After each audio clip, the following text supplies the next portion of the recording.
분야로 먼저 말씀을 드리면 첫 번째는 메타버스 엔터라는 자회사를 또 만들었어. 카카오 엔터가 그 지분 투자를 했거든요. 그 아까 말씀드린 로지 네네. 만든 회사, 네. 그 로커스라는 회사가 있는데 네이버가 얼마 전에 경영권을 인수했어요.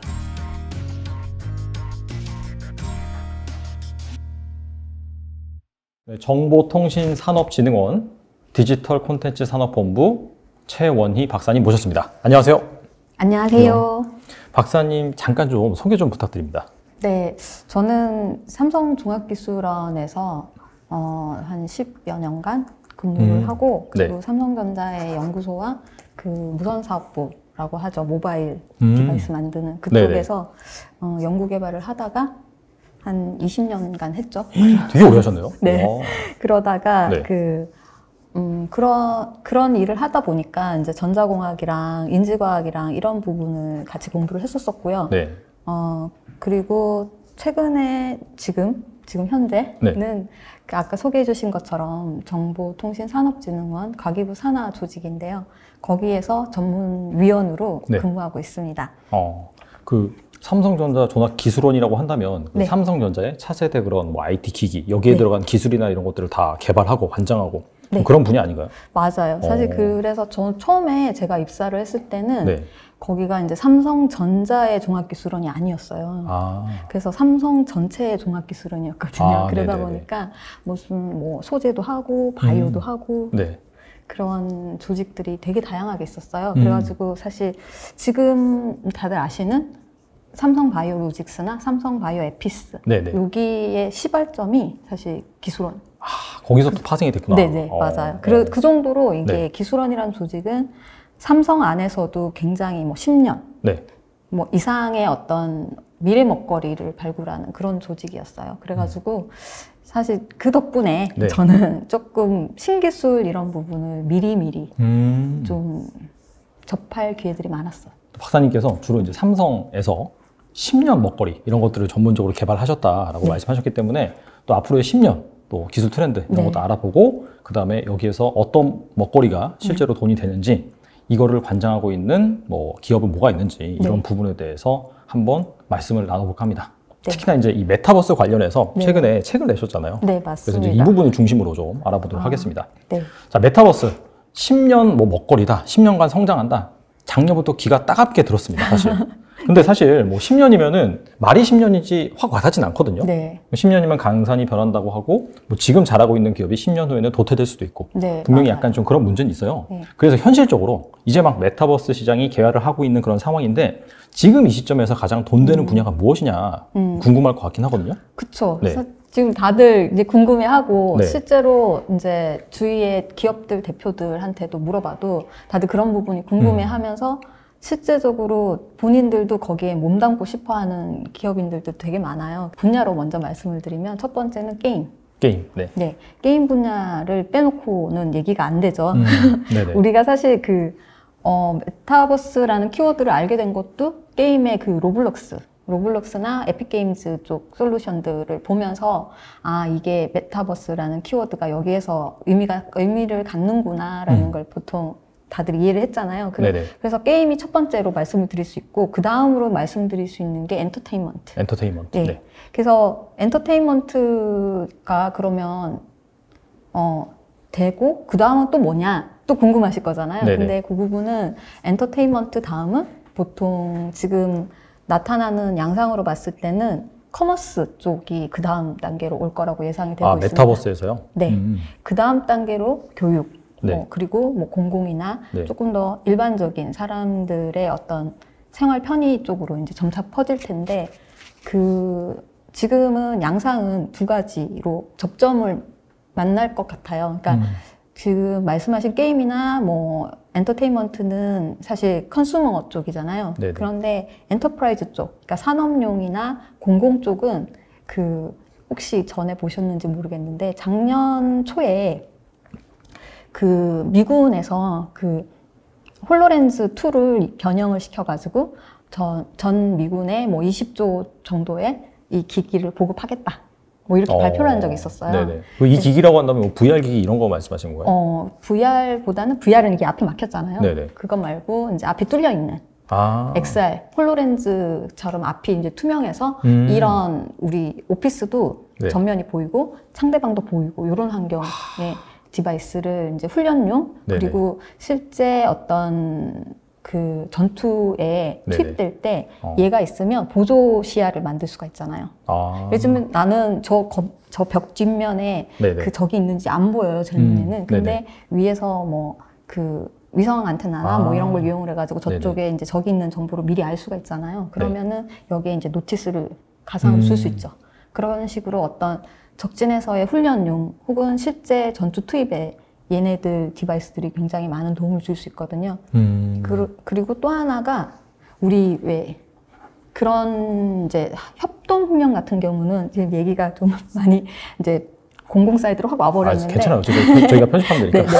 그런 공공 쪽이 사실 보시면은 이 각자가 하나의 그 호스트가 될 수도 있잖아요. 각자가 이걸 다 끼고 있다면 호스트가 될 수도 있어서 우리가 왜 차량의 그 차량 간 통신을 위해서 V2X니 V2V니 뭐 이런 얘기를 하잖아요.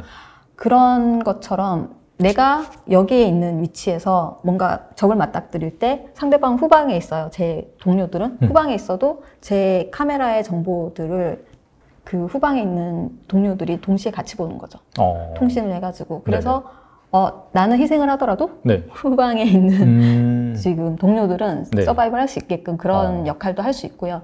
이런 기기가 기존에 이제 사실 옛날 그 재래식 전투 같으면은 엄두도 못 내지만 요즘은 어떤 그 폐쇄 회로의 어떤 네트워크로도 얼마든지 가능해서 그런 게 가능할 걸로 보고 있고 우리나라 군대도 열심히 노력하고 있습니다. 그러면은 사실 이게 이제 VR은 아니고 약간 AR? 증강현실? 네네. 현실에다가 약간 다른 추가적인 정보를 덧입히는 그런 개념이라고 좀 볼 수가 있겠네요. 그래서 사실 그런 공공 사이드랑 그리고 좀 전에 말씀드린 그 게임이나 엔터테인먼트가 서서히 각자 분야에서 발전을 하고 있어요. 그러다가 어느 순간에는 이게 만나는 지점이 나타날 건데 그게 교육이나 그런 경찰, 공공, 뭐 훈련 이런 용으로 산업용 이렇게로 올지 않을까라고 다들 내다보고 있어요. 그래서 제가 정리를 해보면 약간 그 콘텐츠 분야별로는 아무래도 뭐 게임은 지금도 이미 확장을 하고 있는 상황이고 그 다음에 추가적으로 엔터테인먼트 그 다음에 뭐 커머스라든지 아니면 뭐 교육용이라든지 그런 식으로 이렇게 뻗어 나갈 거고 대신에 이제 필연적으로 수반이 되어야 되는 뭐 IT 기기, 하드웨어, 인프라 같은 경우에는 방금 말씀하신 그런 뭐 AR이라든지 그런 기기가 수반이 돼야 된다. 어떻게 본다면 그래서 방금 말씀드린 그런 뭐 XR 기기라든지 AR 기기가 가장 돈 되는 분야. 그 하드웨어 쪽에서는 생각을 하고 있죠. 그 다음에 이제 콘텐츠 쪽에서는 게임이나 뭐 엔터테인먼트 그렇게 정리를 할 수 있겠네요. 그래서 우선 콘텐츠 쪽을 조금 더 이제 말씀을 드리면 그 기본적으로 최근에 그 엔터테인먼트 분야가 작년 연말과 올해 초 사이에 굉장히 발빠르게 움직이고 있어요. 특히 우리나라에서. 그래서 그 부분을 조금 더 말씀을 드리면 좋을 것 같은데 엔터테인먼트 분야가 특히 우리나라에서 최근에 뭐 K-팝이니 뭐 그런 분야뿐만 아니라 작년에 그 로지라는 신한은행의 광고를 했던 디지털 휴먼이라고도 얘기를 하고 가상인간이라고도 얘기를 하는데 그런 식의 어떤 가상의 모델 그리고 뭐 LG전자 레아나 뭐 이런 그 넵튠 쪽에 인수된 수아 이런 가상 인플루언서들도 굉장히 활발하게 메타버스의 어떤 키워드로 활용되고 있거든요. 근데 이런 트렌드가 기존에 이제 실존했던 모델이나 그 인플루언서들 대비 훨씬 저렴하고 그리고 24시간 동작이 가능하고 그리고 어떤 메타버스 플랫폼에 끼워 넣어도 동작이 가능한 가상 콘텐츠잖아요. 그러다 보니까 그리고 또 하나가 뭐 어떤 루머나 이런 특정적인 이벤트들의 흔들림이 없잖아요. 그러다 보니까 그런 활용도가 높아서 그리고 또 하나가 코로나 때문에 대면에서 그런 인플루언서들이 그 일반 대중을 만날 일이 없어요. 그러다 보니까 촬영을 해가지고 어차피 영상으로 2D 영상으로 지금 일반인들에게 공개가 되잖아요. 그런 현상들 때문에 디지털 휴먼에 대한 시장이 갑자기 엄청나게 커진 거죠. 그래서 이제 아까도 언뜻 말씀드렸지만 카카오에서 이제 넵튠을 중심으로 해서 메타버스를 기획을 하고 있고요. 또 하나가 그 넷마블이라고 아시잖아요. 게임 회사.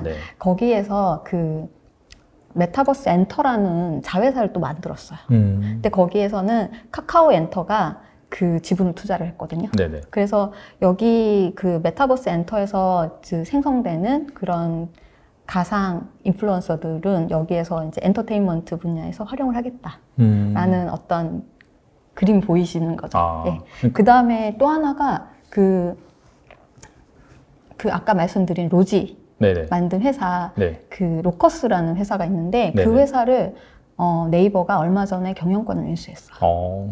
네. 그런 식의 어떤 굉장히 최근에 발빠르게 움직이는 그런 현상을 볼 수 있고, 그리고 또 엔터테인먼트 분야에 CJ가 최근에 오늘 기사가 났지만 네. 그 SM을 인수를 검토하고 있다는 그렇죠. 얘기도 네네. 나오잖아요. 네. 근데 결국은 이런 각각의 그 엔터테인먼트 회사들이 디지털 인플루언서들을 중심으로 해서 이런 그 기존에 가지고 있는 어떤 실존하는 인플루언서들과 그 엔터테인먼트의 어떤 연예인들 플러스 가상 인플루언서들을 네네. 이제 합쳐서 시너지를 내려고 하는 그런 시도들이 많이 생기고 있는 것 같아요. 그래서 하이브의 어떤 위버스 플랫폼도 마찬가지고, 그리고 최근에 이제 스타트업 중에는 그 네오엔터 DX라는 곳에서 어떤 그 실존 인물의 어떤 가상화를 추진을 해서 그 일반 연예인이 아니지만 똑똑한 사람의 이렇게 외모를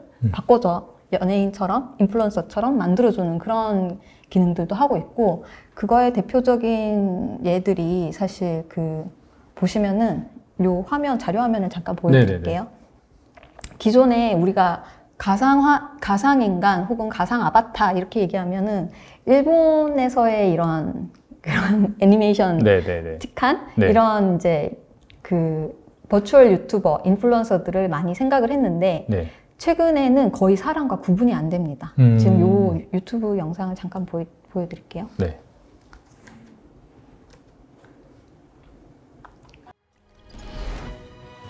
Good morning, everyone. I'm Zen, the creative director at Tata Deo Commercial Vehicles. First of all, thank you very much for taking precious time. 지금 잠깐 보신 것처럼 네. 이분은 가상 인플루언서, 그러니까 디지털 휴먼이거든요. 그런데도 불구하고 지금 이런 자동차의 론칭 쇼를 네. 진행을 하는 이런 이벤트를 열었어요. 이것처럼 보시는 것처럼 이게 실제 사람인지 아닌지조차도 구분도 안 되고. 그렇죠. 말 안 하면 잘 모를 수 있을 것 같아요. 네네. 그러면 성우만 있으면은 얼마든지 다른 사람으로 이 디지털 휴먼이 자연스럽게 행동을 하면서 영화도 찍을 수 있는 상황까지 지금은 올 것 같아요. 그러니까 아까 게임 다음에 엔터테인먼트라고 말씀하셨는데 네. 그 부분이 좀 구체적으로 살펴본다라고 한다면 중요한 축을 담당하고 있는 게 가상인간. 네, 그렇게 볼 수 있겠네요. 네. 근데 이제 사실 그 연예인들을 좋아하고 네. 그런 아이돌을 좋아하고 뮤지션을 좋아하는 그런 부분이 그 팬심이 있잖아요. 네, 맞아요. 근데 그런 부분들이 이제 저 가상 인간한테도 생길 수가 있을까요? 그게 약간 좀 의문이긴 하거든요. 사실 그것도 네. 조금 앞으로 고민해야 될 부분인데 네네. 예전에는 사실 거기까지는 못 갔어요. 네. 방금 말씀하신 그 고민 단계까지를 못 가서 네. 약간만 사람과 유사한데 사람하고 뭔가 다르면 사람들이 불편함을 느꼈거든요. 그렇죠. 네, 그래서 특히 이제 LG에서 광고를 했던 그 디지털 휴먼 레아 같은 경우에는 스틸컷은 굉장히 완벽해요. 스틸컷은 보면 수화도 그렇고 완벽한데 움직이거나 말하기 시작하면은 저 사람 아닌 거 확 티났는데? 뭐 이런 느낌의 불편감을 사람들한테 줬거든요. 네네. 그래서 그걸 이제 인지과학이나 심리학 쪽에서 뭐 언캐니 밸리 뭐 이런 표현들을 쓰기도 하는데 이게 실제 사람하고의 그런 갭이 느껴지면은 완전히 X인 거예요. 근데 그 근처까지 이제서야 온 거죠. 그러다 보니까 방금 말씀하신 그 팬심까지는 그 넥스트 스텝이잖아요. 네네. 일반 사람 중에서도 정말 그런 어트랙티브하고 팬심을 가질 수 있는 사람은 또 한정적인데 거기까지는 아직은 못 간 단계라고 보시면 될 것 같습니다. 아마도 이런 산업이 조금 더 시간을 갖추면 아마 올 연말에는 내년쯤에는 또 팬심에 대한 얘기가 나오지 않을까라는 생각도 좀 들어요. 네. 알겠습니다. 뭐 일단 인터넷에 달리는 뭐 댓글이라든지 그런 거 보면은 약간 좀 어색하다라고 하면서 좀 반발이 있는 부분이 확실히 좀 있는 것 같아요. 뭔가 인간의 영역을 뭐 AI라든지 그런 네. 가상의 어떤 것들이 침범을 할 수 있다. 약간 그런 부분에 대해서 약간 위화감을 느끼는 그쵸. 그런 맞아요. 부분도 있는 것 같은데 네. 뭐 일단은 좀 지켜볼 필요는 있겠네요. 네. 확실히 좀 많은 기업들이 방금 언급하신 뭐 네이버라든지 카카오라든지 넷마블 그런 네. 기업들이 좀 대기업 사이드에서는 준비를 하고 있다. 뭐 그렇게 네, 이해를 하죠. 풀은 이제 워낙 유명하긴 한데 아코니아라는 그 AR 광학계 렌즈 쪽만 한 회사를 2018년에 이미 인수를 했습니다. 굉장히 다양한 광학계나 이런 거를 샘플을 되게 많이 만들었어요. 그래서 다들 알고 있어요. 엔지니어들 사이에는. 그 기업들이 뭐든 간에 올 하반기든 내년에는 뭔가를 내놓을 거니까.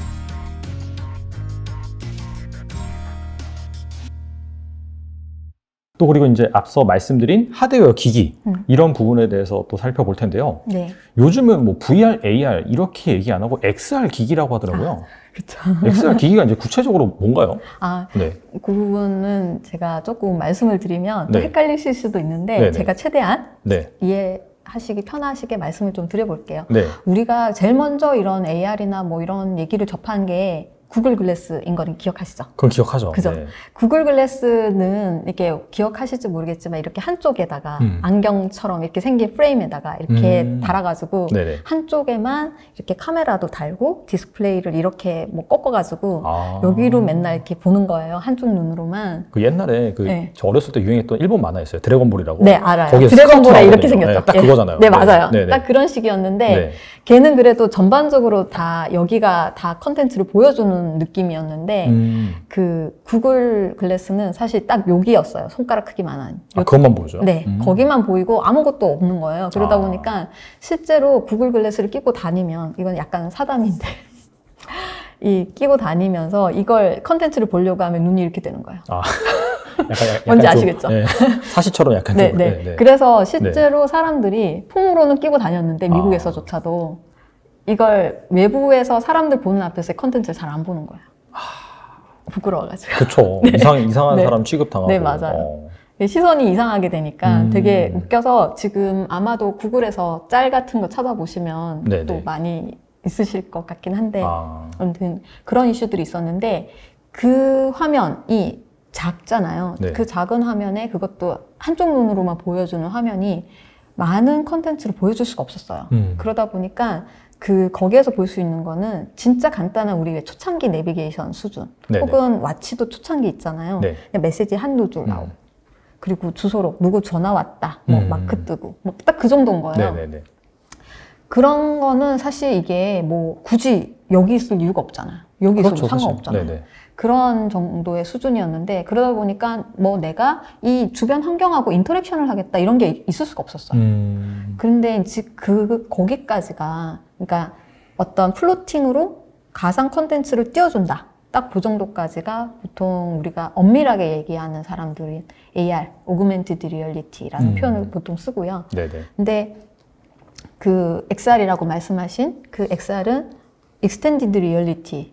뭔가 이렇게 좀 더 넓은 개념인 거라는 느낌 오시죠? 확장 현실이라고 얘기하는데 어떤 그런 증강 현실보다 조금 더 현실에 인터랙션이 있는 그런 부분을 XR이라고 보통 이제 명령을 하기도 해요. 네네. 우리가 만약에 이제 여기 안경을 지금 딱 꼈을 때 여기 앞에 있는 공간이 정글로 변형이 될 수 있다고 가정을 해보시면 그런 안경을 벗으면 아무것도 없는 그냥 바닥인 거예요. 공간인데 안경을 끼면 이게 정글로 보여지는 이런 상황이 올 수도 있는 거죠. 그렇게 되면은 이 안에서 제가 뭐 타잔 놀이를 할 수 있는 거고 예를 들면 거기에서 뭐 블랙 다이아몬드를 찾을 수도 있는 거고 이런 식의 어떤 게임을 조금 더 실감나게 할 수 있는 컨디션을 만들 수 있는 거죠. 그러면 예를 들어서 이 촬영장이 네. 정글로 변했는데 네. 뭐 이를테면 사람들은 그냥 현실 세계와 똑같이 뭐 걸어 다니는 거고 네. 결과적으로 이 배경이라든지 그런 것들이 뭐 그래픽을 통해서 네. 바뀔 수 있다. 덧입히 펴지는. 그렇죠. 잘못 들으면 VR이랑 똑같은 것처럼 들려가지고. 근데 네. 제가 앉아있을 때는 그렇지만 네. 제가 움직일 수 있는 환경이라고 치면 방금 말씀하신 것처럼 사람이 걸어가고 있어요. 네네. 근데 제가 그걸 보면서 근데 그 사람이 덧입혀졌는 게 적군으로 덧입혀진다거나 예를 들면 배틀그라운드라고 가정을 해보면 네네네. 제일 쉽게 와닿는 네네. 제가 슈팅 게임을 하고 있어요. 네네. 이걸 끼고 슈팅 네. 게임을 하고 있는데 네. 이게 앞에 사람들이 걸어가시는 분들이 전부 다 그 적군으로 네. 변형이 되는 거죠. 큰일 혹은 뭐 나겠네요. 좀비로 바뀔 수도 있는 거고. 네네네. 그러면 제가 이제 어차피 가상이니까 슈팅 네. 게임을 하는 거죠. 아. 네. 그런 식으로도 가능할 거고. 그 다음에 예를 들면은 뭐 갑자기 여기가 뭐 혹성 탈출에 뭐 고릴라가 나타날 수도 있는 거고. 그런 식의 어떤 환경을 얼마든지 이 현실 공간을 스캐닝 해가지고 덧입힐 수가 있는 상황이 오는 거죠. 그러다 보니까 현실을 정확하게 알고 그걸 다시 그 가상 콘텐츠로 씌워서 인터랙션을 할 수 있게끔 만드는 그런 게 확장 현실로 이해를 하시면 좋을 것 같아요. 그러니까 그냥 온을 하지 않은 상태에서는 일반적인 그런 안경인데 네. 온을 하고 뭐 프로그램을 가동을 시키면 방금 말씀하신 그런 네. 현실 세계에서 그런 것들이 덧대진다. 그렇게 이해하면 되겠네요. 네, 맞습니다. 그래서 만약에 제가 나는 그냥 뭐 얘를 그냥 안경으로 안 쓰고 그냥 끼고 다닐래. 일반 평상시에는 네네. 그러면 그냥 투명한 렌즈로 그냥 끼고 다니다가 혹은 선글라스로 끼고 다니다가 네네. 필요한 정보가 갑자기 뭐 예를 들면 지금부터는 너무 지루해서 그 운동을 할 때 옆에 사람들이랑 레이싱하는 느낌으로 한번 해볼래. 혹은 뭐 이게 미션을 하나씩 클리어하면서 나가볼래. 네네. 뭐 이런 걸 해볼 수도 있잖아요. 근데 그런 것들이 이 단순한 안경에서도 가능한 세계가 오는 거죠. 근데 그게 기존의 VR은 내가 고정된 집안에서 네. 이걸 끼고 앞이 답답한 상황에서 네네. 누가 뒤통수를 쳐도 모르고 이런 상황에서 하잖아요. 되게 어지럽다고 하더라고요. 네. 계속 끼고 있으면. 네. 어지럽기도 하고 특히 이제 폐쇄공포증 있으신 분들 그리고 어두운 것 되게 이렇게 무서워하시는 분들 네네. 이런 분들은 사실 못 하거든요. 근데 이제 그런 XR 기기 같은 경우에는 그런 거 상관없죠. 그냥 안경 같으니까. 네. 그러면은 이 XR 기기 이 분야에서 네. 지금 막 기술력이라든지 뭐 상품성 이런 관점에서 좀 집중하고 있는 그런 기업은 뭐가 있을까요? 사례 뭐 이런 거 있나요? 투자 사례라든지 뭐 누구 네. 인수했다든지. 네. 이게 화면을 보면서 네. 말씀을 드릴 수 있을 것 같은데요. 네네. 여기 보이시나요? 네. 네네.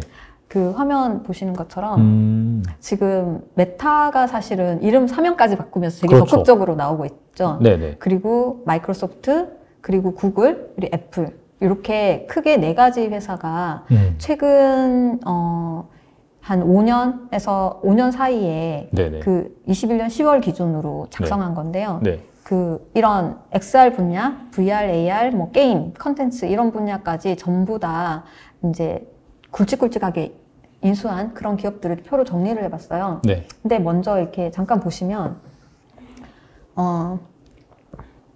메타 같은 경우에는 기존에 그 오큘러스라는 VR 기기가 있었잖아요. 네. 그러다 보니까 이 XR의 어떤 투명한 이런 솔루션을 위해서 신경 쓰는 것보다는 VR과의 어떤 자연스럽게 확장되는 기기를 생각을 했던 것 같아요. 그래서 얘네들은 어떤 이 투명한 안경을 위한 광학계보다 우선 네네. 디스플레이를 확보하는 데 좀 더 신경을 많이 쓴 그런 흔적이 보이시죠? 그럼 여기는 네. 약간 XR보다는 VR을 강화하겠다. 그렇게 이해하면 되겠네요? 이 뒤에 보시면은 네. 그것도 아니네. 그것도 아니에요? 예, 라고 하실 거예요. 왜냐면은 네. VR이 먼저 시작을 했고 XR은 아직 시장이 안 열렸다고 생각하니까 VR을 먼저 공고히 한 다음에 그 다음 단계로 생각을 하고 있는 것 같아요. 네네네. 예, 그리고 두 번째 마이크로소프트는 보시면은 사실 노키아를 네. 인수를 했다가 뱉었어요. 근데 AR 광학계 부분만 남기고 뱉었어요. 그래서 이 광학계 노키아가 옛날에 이제 휴대폰 구시대 그렇죠. 구식 휴대폰으로 굉장히 돈을 많이 벌 때 이런저런 R&D를 굉장히 많이 했거든요. 그 중에 하나가 이런 글래스도 미리 시작을 했어요.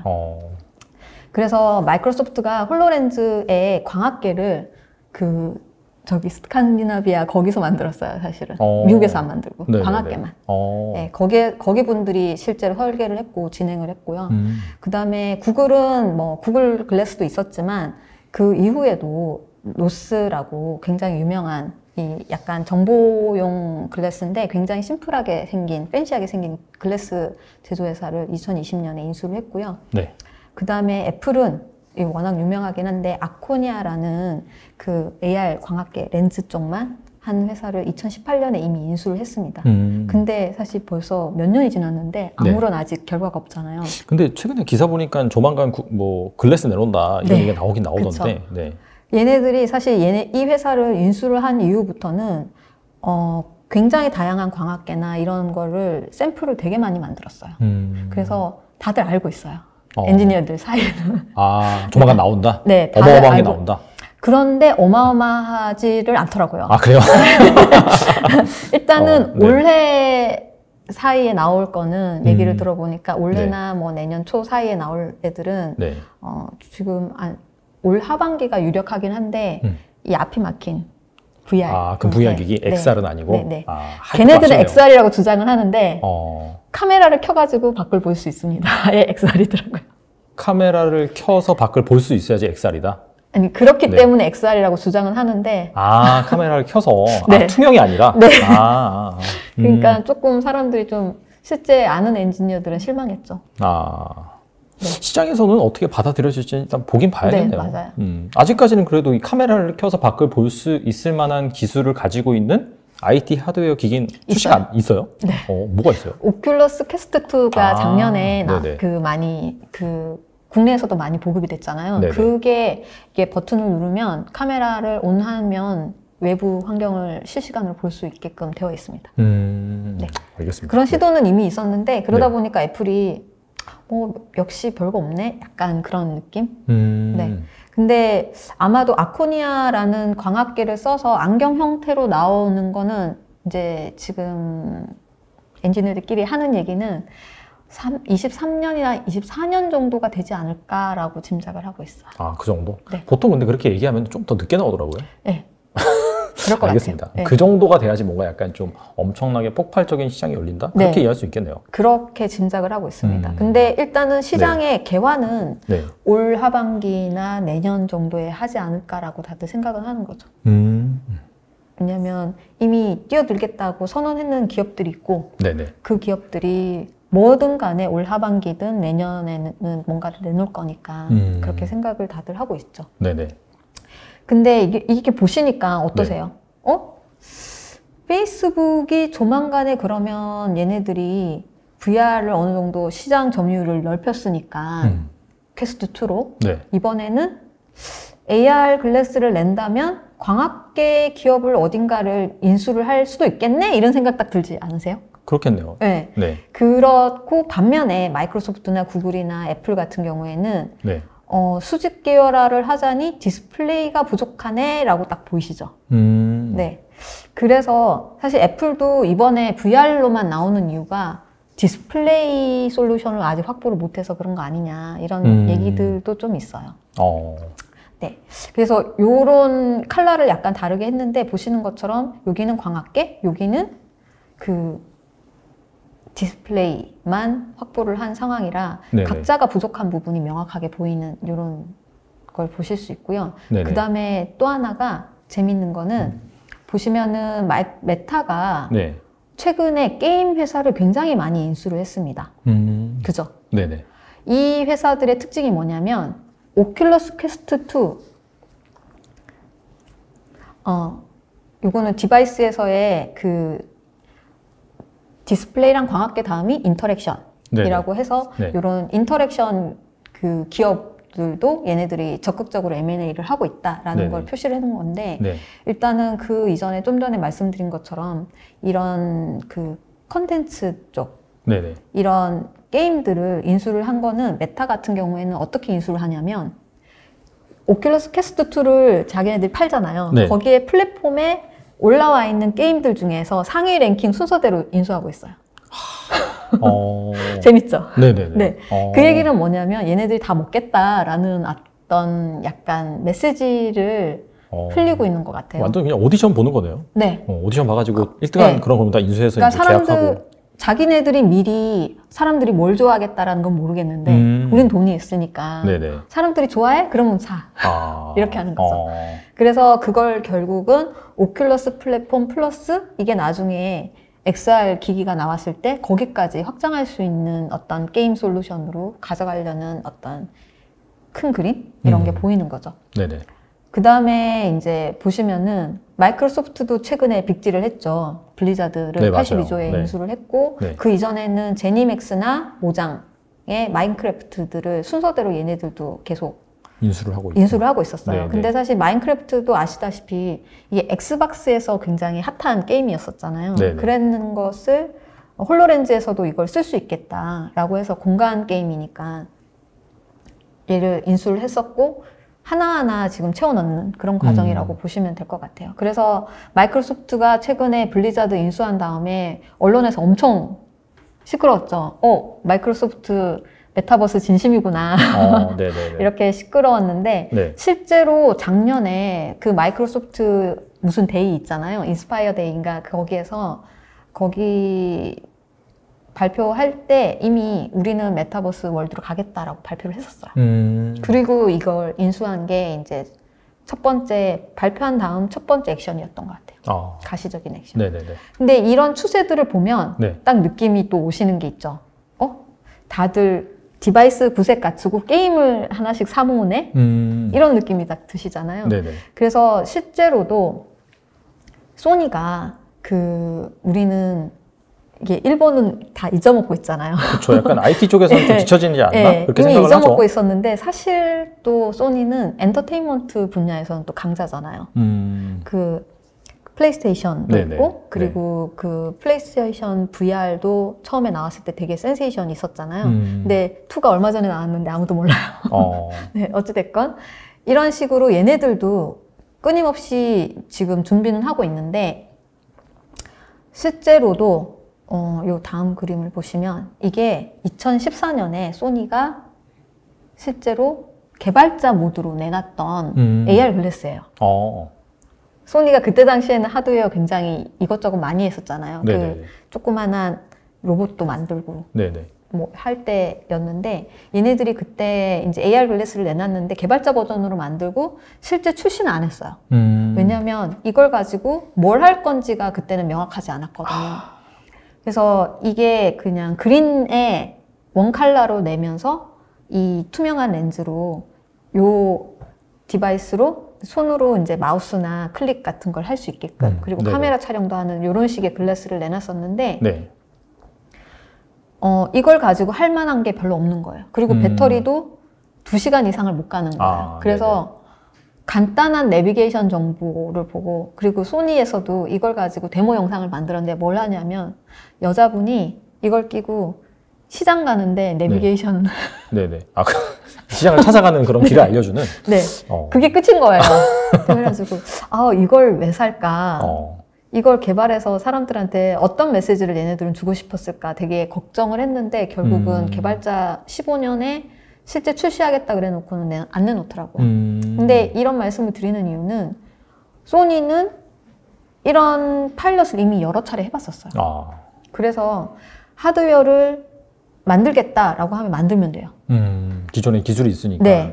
그리고 아까 말씀드린 디스플레이도 얘네들 소니의 마이크로 OLED는 전 세계적으로 탑이거든요.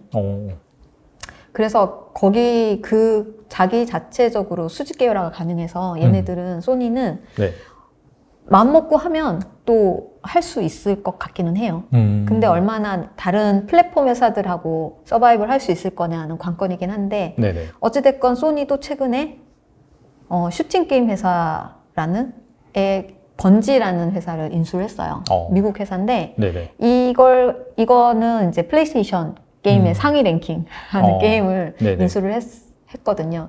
이런 추세를 보면 결국은 디바이스를 어느 정도 플랫폼을 갖추면 킬러 컨텐츠들을 사람들 후킹할 수 있는 킬러 컨텐츠들을 하나하나 인수를 해서 이렇게 내보내려고 하는 시도들이 엿보이는 거죠. 그래서 만약에 삼성도 만약에 한다라고 하면 디바이스는 디스플레이 있잖아요. 그렇죠. 네. 근데 광학계는 없어요. 근데 얼마 전에 이제 전자신문 이런 데 뉴스에 나왔죠. 디지렌즈에 지분을 투자를 했고 실제로 거기 보드 멤버도 삼성 사람이 참여가 되게 돼 있어요. 그래서 그 솔루션을 가지고 디바이스를 만든다. 사실 다 있잖아요. 삼성 전기 그리고 삼성 SDI 해서 배터리랑 다 갖출 수 있거든요. 그래서 만들면 없는 거는 게임이죠. 그거는 약간 기존의 게임사랑 협력해서 그럴 것 같기는 해요. 그게 가장 가능성이 크겠네요. 네.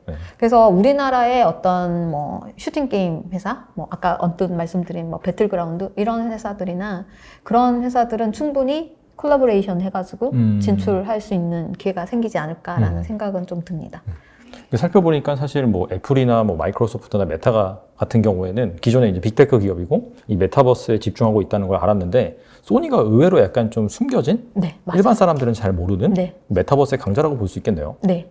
근데 얘네들이 사실 콘솔 게임에서는 워낙 이 엑스박스랑 양대 산맥이었잖아요. 네네. 근데 이거를 모바일로 못 갖고 왔거든요. 그쵸. 맞아요. 네. 그 모바일에서 삼성에 밀리면서 확 죽어버렸는데, 삼성이랑 애플에 밀려가지고 확 죽어버렸는데, 얘네들이 다음을 어떤 식으로 기회를 포착을 할지는 한번 볼만한 포인트인 것 같아요. 관전 포인트. 그리고 마이크로소프트도 마찬가지고요. PC에서 원래 강자였잖아요. 그렇죠. 네. 근데 모바일에서는 찍소리 못했죠. 윈도우 C라는 걸 열심히 내놔봤지만 사실 소용이 없었잖아요. 아무도 안 쳐다보는데. 근데 그 XR 기기로는 그 홀로렌즈라는 걸 1세대, 2세대를 실제 사람들한테 그 내다 보이고 그리고 미군에 내다 보이면서 어떤 트라이 앤 에러를 많이 했단 말이에요. 그런 노하우들이 많다 보니까 현재로서는 디바이스 관점에서는 가장 앞서가는 거는 팩트입니다. 알겠습니다. 그러다 보니까 실제로 미국 안에서 최근에 인력 이동이 엄청났어요. 이것도 솔깃한데요? 그렇죠. 그래가지고 마이크로소프트의 인력 중에 그 광학계 쪽에 탑이었던 박사님이 한 분 있거든요. 그분이 구글로 갔어요. 작년 11월에 구글로 가고 그리고 마이크로소프트의 디스플레이랑 이런 한 팀장급의 몇 명 멤버들이 메타로 건너가고 그리고 메타에 있던 사람들은 또 애플로 가고 애플에 있던 사람들이 또 메타로 건너가고 이런 일들이 지금 엄청나게 일어나고 있어요. 계속 그러니까 어느 한 회사로 가는 게 아니라 계속해서 인력이 이동이 있는 그 빅테크 기업들 사이에서 지금 일반 평 직원들, 팀장 이하급들은 메타로 몰리고 있고요. 왜냐하면 메타가 연봉이 제일 세거든요. 그래요? 미국 안에서도 연봉이 제일 세요. 그래서 메타로 몰리고 있고 나머지 이 C급들은 어차피 부르는 게 값이잖아요. 그러다 보니까 이제 왔다 갔다 하는 거고 그런 상황인 것 같아요. 그래서 최근에 그거에 위기의식을 느껴가지고 애플도 이제 우리 이쪽 분야 애들은 스탁 줄게 막 이런 후킹도 하고 있고 그런 상황입니다. 확실히 이 인력 간의 이동을 좀 잘 살펴보는 것도 사실 사람이 만드는 그런 분야이기 때문에 중요하겠네요. 그래서 사실 이런 식으로 인력을 서로 뺏고 뺏긴다는 게 그만큼 거기가 앞으로의 핵심이다라고 다들 저는 TOF 카메라를 조금 관심 있게 보는 이유는 로봇 자율주행 여기저기 많이 활용이 될 것 같고 그래서 가격이 한 5배 정도?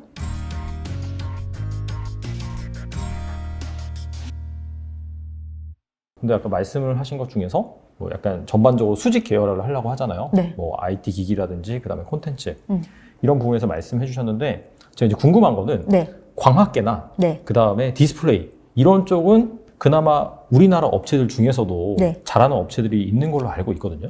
특히나 이제 디스플레이 같은 경우에는 뭐 LG라든지 삼성 그쪽에서 꽉 쥐고 있잖아요.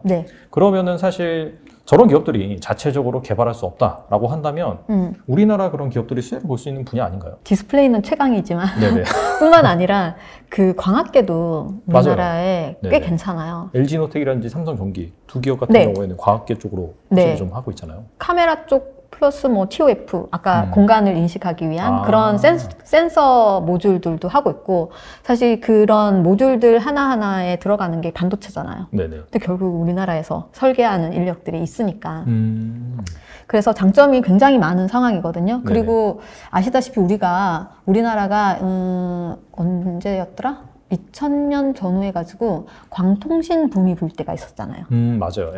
그때 웬만한 엔지니어들 뭐 약간 뭐 물리학, 광학 뭐 이런 걸 조금이라도 한 달이 걸쳐서 전공했던 사람들은 다 광학을 했어요. 그때 엄청나게 뭐 ADSL이니 뭐 이런 식으로 정부 지원금들도 많고 해서 대학들도 이제 교수들을 굉장히 많이 연구진들을 육성을 했었거든요. 근데 이 얘기를 뜬금없이 왜 드리냐. 네네.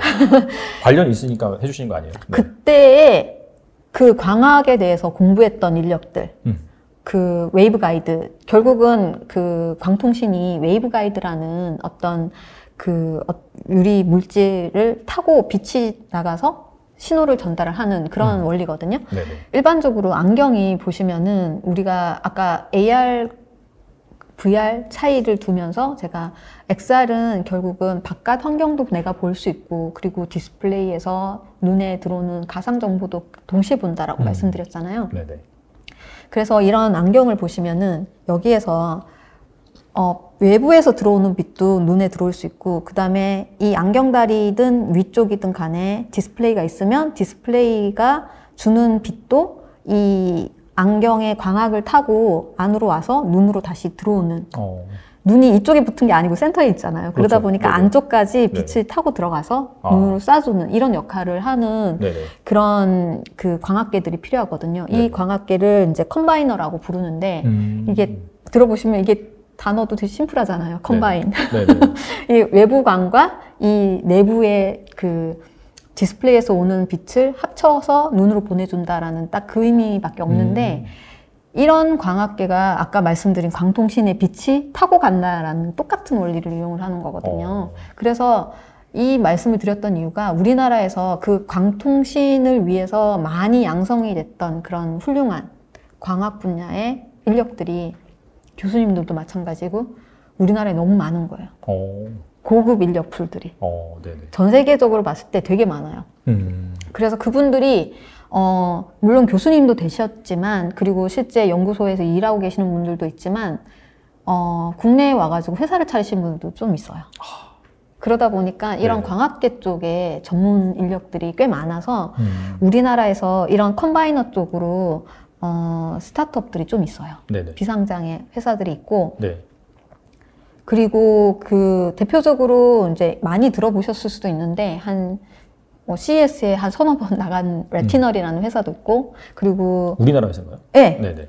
우리나라 회사고 네. 젊은 친구들이 세운 스타트업이에요. 네네. 그리고 또 하나가 파노비전 그리고 뭐 기타 등등 몇 개 더 회사들이 있는데 조금 규모가 있고 그래도 광학계를 AR 글래스용으로 양산을 하고 있는 회사는 요 정도 개발을 하고 있는 회사는 요 정도가 있을 것 같고요. 그래서 아까 말씀드린 것처럼 메타가 만약에 과학계 회사를 수직 계열을 하겠다? 그럼 한번 볼만한 회사가 될 수도 있죠. 우리나라 이제 비상장 스타트업 중에서 그런 대상들이 뭐 될 수도 있는 거죠. M&A 대상에 오를 수도 있다? 네.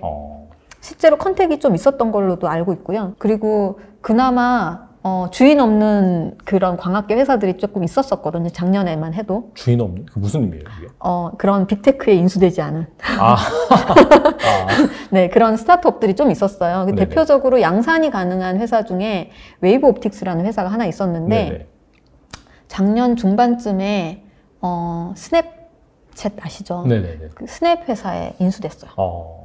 그런 식으로 이제 조금 규모 있고 할만하다, 실력이 인정된다 그러면 하나씩 사라지는 거예요. 시장에서.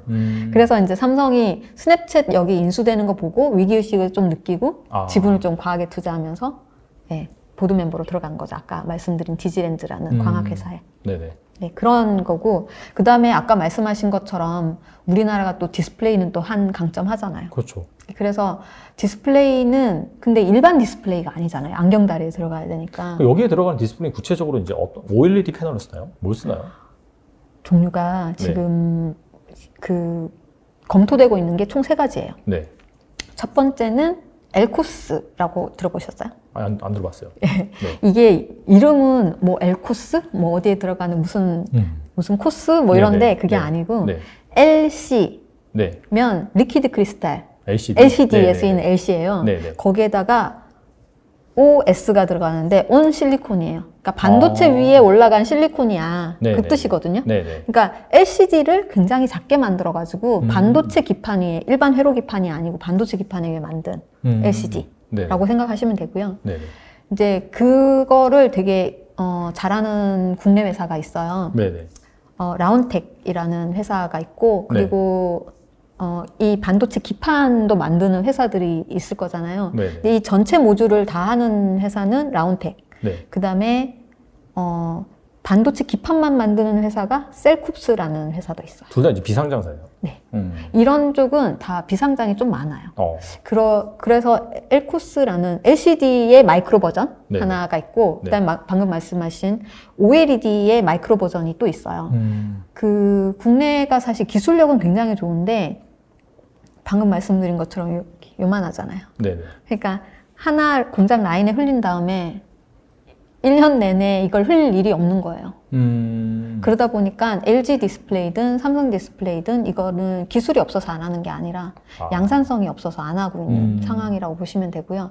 그 다음에 그러다 보니까 기술은 있는데 그러면 이거를 누가 가져갈 놈만 명확하게 있으면 이거는 해볼만 하잖아요. 국내 그렇죠. 기업들은 네네. 다 기술이 있으니까. 네네. 그래서 지금 현재 상장사 중에 네네. APS 홀딩스?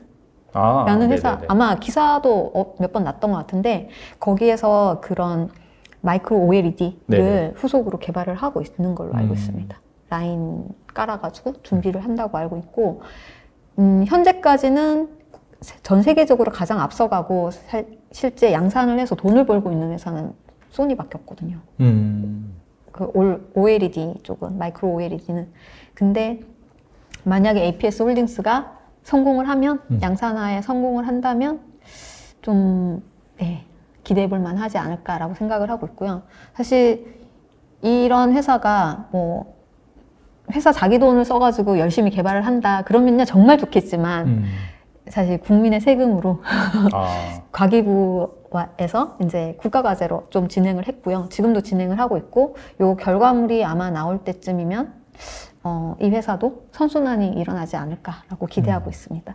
그리고 네. 세 번째가 네네. 그 LCD, OLED, 네. 그 다음 세 번째가 네. 마이크로 LED. 마이크로 LED. 네. 네네. 라는 건데, 기존의 마이크로 LED는 보시면은 그 전광판 이런 거 보셨잖아요. 이렇게 한 땀 한 땀 이렇게 네네. 박아놓은 네. LED인데 네네. 그렇게 해가지고는 여기에 박을 수가 없는 거예요. 그래서 이제는 아예 반도체 웨이퍼 상에다가 얘를 LED를 증착을 해서 네.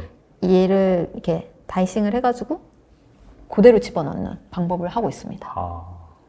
그런 기술을 개발을 하고 있는 데가 가장 유명한 데가, 지금 실제 제품 팔고 있는 데가 중국의 JBD라는 회사가 있고요. 그것도 비상장이에요. 네네네. 그리고 우리나라에 상장 아시는 데가 있습니다. 상장사 중에? 네. 어디예요? 삼성전자. 그렇겠죠. 네. 네. 삼성전자는 네. 그 LED 사업팀이 아예 따로 있잖아요. 그렇죠. 네네. 거기에서 진행을 하고 있고, 이제 그쪽에서는 사실 디스플레이가 경험이 많지가 않다 보니까 이런 삼성 디스플레이나 이런 다른 쪽이랑 같이 협업해서 진행을 하고 있다고 알고 있습니다. LG 쪽에서는 안 해요? LG가 네. 또 아픔인데, 네네. LG가 마이크로 LED를 했었어요. 네. 한 몇 년 전부터 계속 했다가 네. 작년인가 재작년인가 그 사이에 모바일만 접은 게 아니라 마이크로 LED 사업도 다 접었어요. 그래가지고 LG 원래 디스플레이에서 그 일을 진행을 했었거든요. 네. 그래서 이제 이런 글래스 쪽으로도 검토를 하고 했는데, 그쪽을 LG 이노텍에서 LED 광원을 좀 하잖아요. 네네네. 그쪽으로 일단 다 넘기고, 이노텍에서도 그걸 이제 정리를 했어요. 그러면서 LED 관련 특허를 매물로 내놨었거든요. 그래서 중국에서 사갔던가, 네. 특허들이 꽤 퀄리티 있는 특허들이 많았는데 그런 건 좀 안타깝더라고요. 좀 아쉽네요, 그거는. 네. 근데 사업이 그때 LED가 아시다시피 막 중국이랑 경쟁 붙으면서 저가 경쟁을 하면서 서바이벌을 못했던 그렇죠. 분야 중에 하나잖아요. 네네. 근데 삼성은 계속 큰 라지 디스플레이에 백라이트로 LED를 계속 쓰니까 어떻게든 쓸 방법을 찾았는데, 네. LG는 큰 TV가 OLED다 보니까 LED가 쓸 일이 없는 거예요. 화이트 OLED 집중하고, 네. 삼성 같은 경우에는 OLED 쪽에서는 아직 퍼포먼스가 안 네. 나오니까 계속해서 뭐 QLED라고 하면서 백라이트를 LED를 계속 LED로 썼거든요. 했었으니까.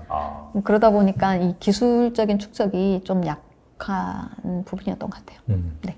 혹시 뭐 서울반도체라든지 기존의 LED 회사에서는 그런 거 안 하나요? 시도는 많이 하고 있는데 이 반도체 레벨에서의 이런 미세 가공을 네. 하고 이게 아까 말씀드린 것처럼 반도체 위에다가 회로를 넣어야 되잖아요. 네네. 그러니까 기존의 LED 사업하고 업의 개념이 살짝 달라지는 거예요. 이게. 그래서 그 LED는 그냥 이 광원을 그 키워서 잘 잘라서 불만 들어오게 하면 되잖아요. 그렇죠. 플러스 마이너스만 네네. 나와가지고. 네. 그랬는데 이거는 회로가 같이 깔려야 되다 보니까 반도체 기술인 거예요. 기술 그 진입 장벽이 훨씬 높은 분야군요. 네, 맞습니다. 그래서 그래서 아마 페이스북, 메타도 그런 쪽 기술들을 미리 야금야금 산 게 아닐까라는 생각은 좀 들어요. 알겠습니다. 지금까지 약간 XR 기기 관련해가지고 네. 또 정말 어디에서도 듣기 힘든 그런 기술적인 난이도가 높은 네. 분야에 대해서 말씀해 주셨고 네. 또 같이 주목하면 좋을 그런 기업에 대해서 말씀해 주셨는데 또 그 기술적인 부분이긴 한데 네. 공간 매핑 기술? 네. 뭐 장면 이해 기술? 네. 이런 것도 좀 중요하다고 하거든요. 근데 이게 이제 구체적으로 확 와닿진 않아요. 이게 무슨 얘기를 하는 건지 여기에 대해서 설명해 주면 좋을 것 같아요. 아까 언뜻 말씀드린 것처럼 여기 네. 공간을 다 네네. 정글로 만든다거나 네네. 그 배틀그라운드 슈팅 게임을 할 때 여기를 좀비로 만들든 뭐 적군으로 만들든 할 수 있다라고 네네. 말씀을 드렸잖아요. 네. 그런 것처럼 공간 매핑이라는 기술도 장면 이해 기술도 마찬가지로 일단 이 공간이 어느 정도 규모인지 그리고 장애물이 어디에 있는지를 알고 있어야지 거기다가 가상 콘텐츠를 덮어 씌울 수 있잖아요. 그러다 보니까 이 공간을 한번 쫙 스캐닝을 해가지고 이걸 3D 모델화해서 가지고 있어야지 거기에 덧입힐 가상 콘텐츠를 시나리오를 매핑을 시킬 수 있는 그런 개념이라고 생각하시면 될 것 같고요. 네네. 그게 이제 공간 매핑이고 그 다음에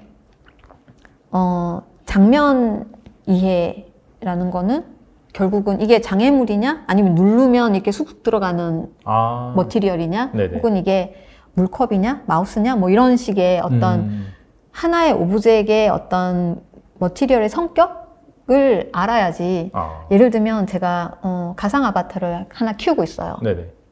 혹은 뭐 그러면 아바타를 예를 들면 너 잠깐 여기 앉아 있어 이렇게 얘기를 했어요. 그러면은 여기에 엣지에다가 걸터 앉아 있어야 되잖아요. 그러려면 정확하게 요 나무면과 이 슬랜티드 엣지 이 부분을 알고 있어야 되거든요.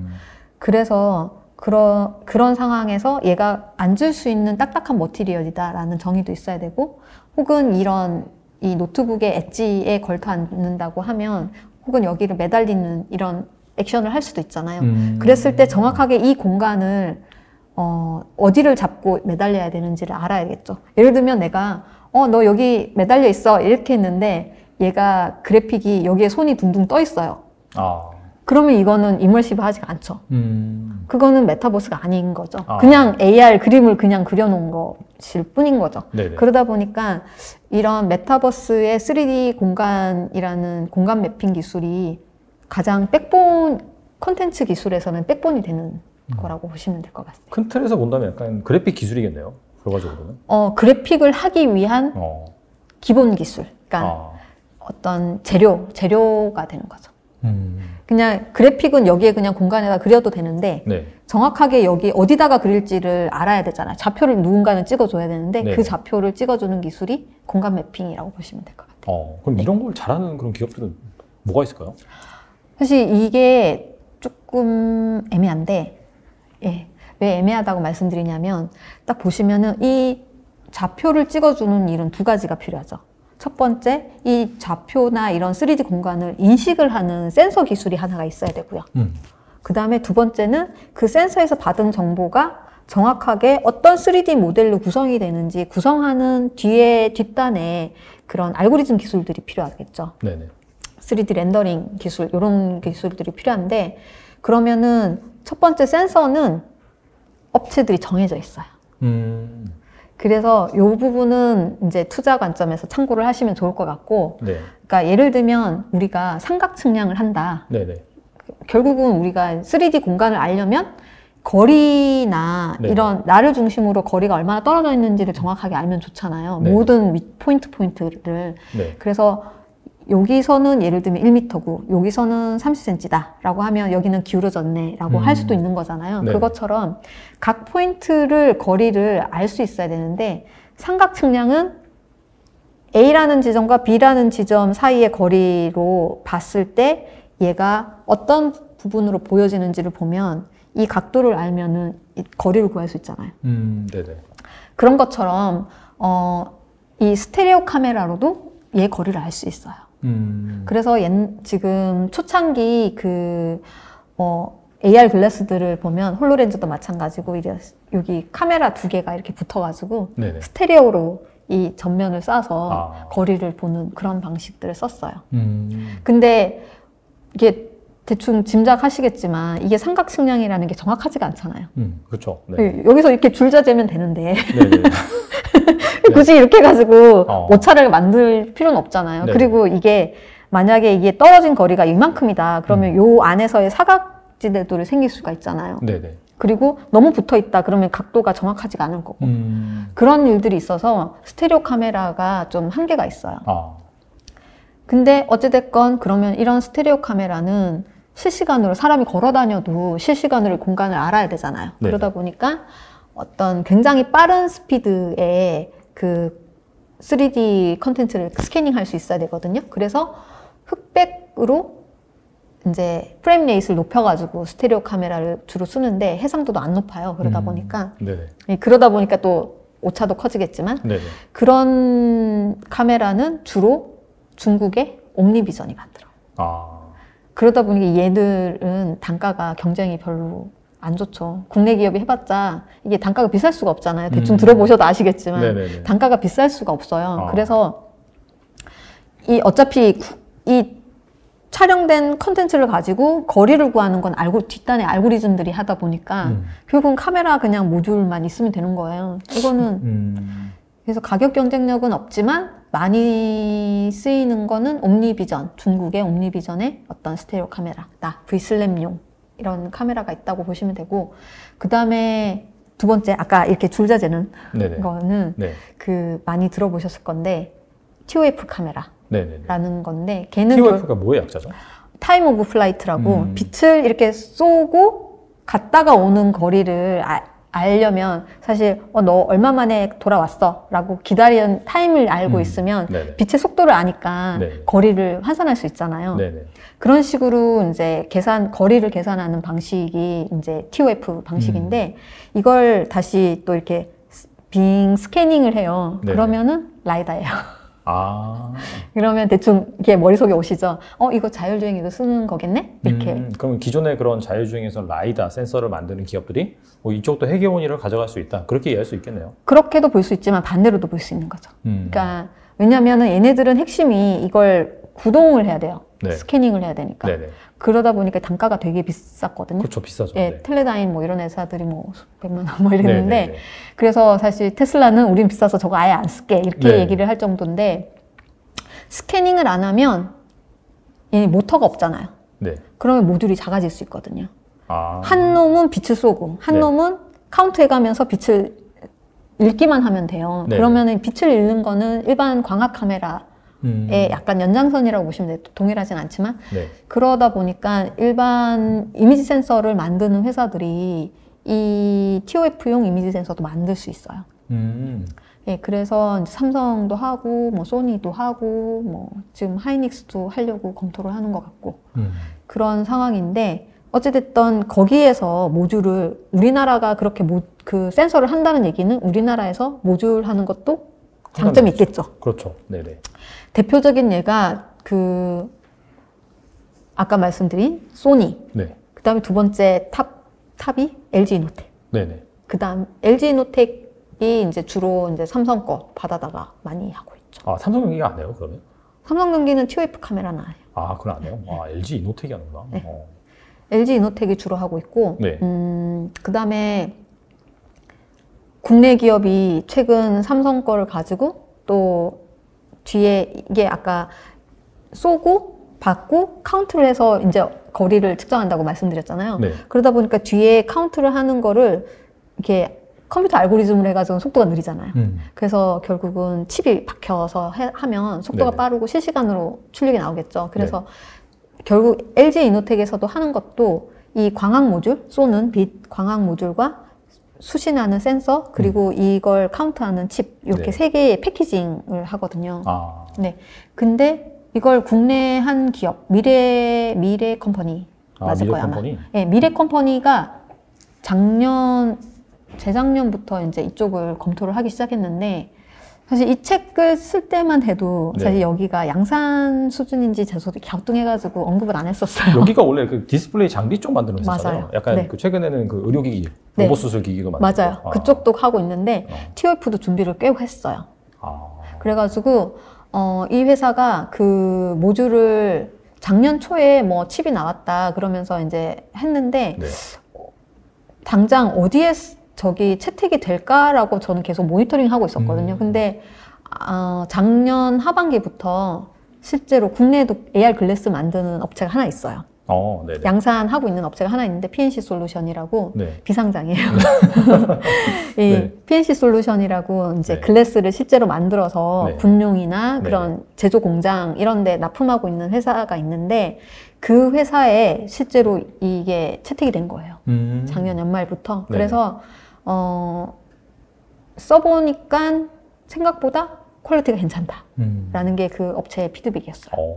그래서 제 생각에는 LG 이노텍은 사실 물량도 크고 퀄리티는 훨씬 좋겠죠. 그 사이에 아이폰이나 아이패드에 뒤에 계속 들어갔었잖아요. 그렇죠. 네네. 그러다 보니까 퀄리티 이밸류에이션이나 이런 거는 훨씬 잘 했을 것 같은데 신규로 이제 진입한 미래 컴퍼니도 볼만하지 않을까 투자 관점에서 그런 생각은 좀 들고요. 혹시 그런 업체도 있던데 하이비전 시스템이라고 해서 아예 그냥 그 카메라 모듈 검사 장비 하는 거? 네, 맞아요. 검사 장비 쪽 하이비전 많이 하죠. LG 이노텍이랑 또 맞습니다. 거래 관계가 있잖아요. 네. 검사 장비 쪽은 그런 하이비전이나 이런 데서 꽤 하고 있죠. 그렇지만 사실 저는 TOF 카메라를 LG 이노텍이랑 미래 컴퍼니를 조금 관심 있게 보는 이유는 결국 이게 글라스에 하나씩 박히겠지만 로봇 자율주행, 딜리버리 로봇 생기고 그다음에 자율주행 차가 생기고 그러면은 얘네들이 시장이 확실히 커질 수가 있으니까 많이 바뀌겠죠. 여기저기 많이 활용이 될 것 같고 그렇게 해서 이제 공간 매핑 얘기하다가 TOF 센서까지 왔는데 그래서 이런 TOF 센서가 사실 아까 언뜻 말씀드린 것처럼 스테레오 카메라보다 단가가 비쌀 수밖에 없죠. 그렇죠. 기술 장벽이 훨씬 높은 분야니까. 그래서 가격이 한 5배 정도? 돼요. 그러다 보니까 부가가치도 좋겠죠. 알겠습니다. 그런 상황이고 그래서 이제 그런 TOF 센서 쪽을 좀 보시는 게 좋지 않을까라는 생각도 들고요. 그 다음에 또 하나가 이 TOF가 공간 스캐닝도 하지만 또 하나의 활용도가 있어요. 아까 그 글래스에서 인터랙션도 필요하다라고 말씀드렸잖아요. 그렇죠. 네네. 그게 인터랙션이 예를 들면은 군 작전 중에 음성으로 야 다음 거 넘겨봐 이렇게 못 하죠.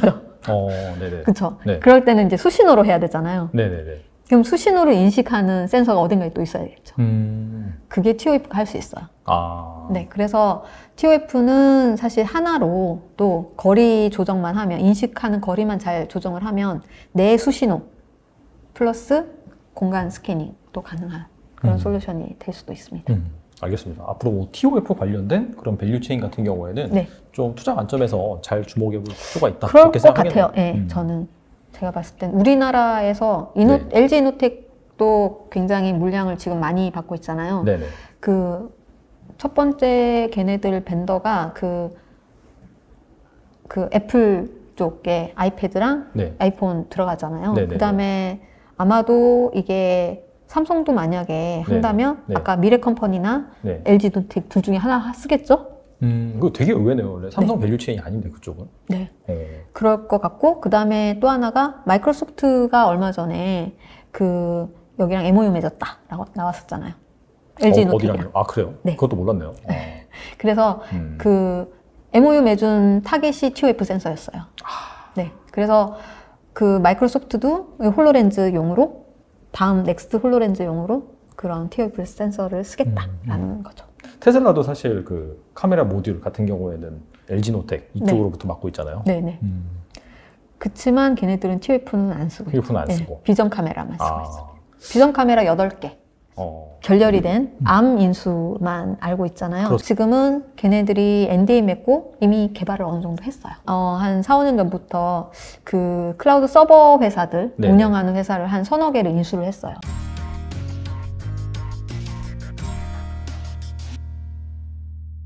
그리고 이거 매핑 기술, 뭐 장면 이해 기술. 장면 이해. 네. 네, 뭐 그래픽? 장면 이해 기술을 또 제가 말씀 못 드렸는데 네네. 장면 이해 기술은 사실 누가 아까 뭐 언뜻 말씀을 드리다 말았구나. 예, 네네. 이게 어디가 테이블이고 어디가 네네. 컵이고를 정확하게 그렇죠. 알아야지 네. 컵이면 이렇게 집는 용도로 쓸 거고 그렇게 해야 되는데 물인지 뭐 그냥 구멍인지도 알아야 되고 이런데 그런 거는 결국은 AI죠. AI? 네.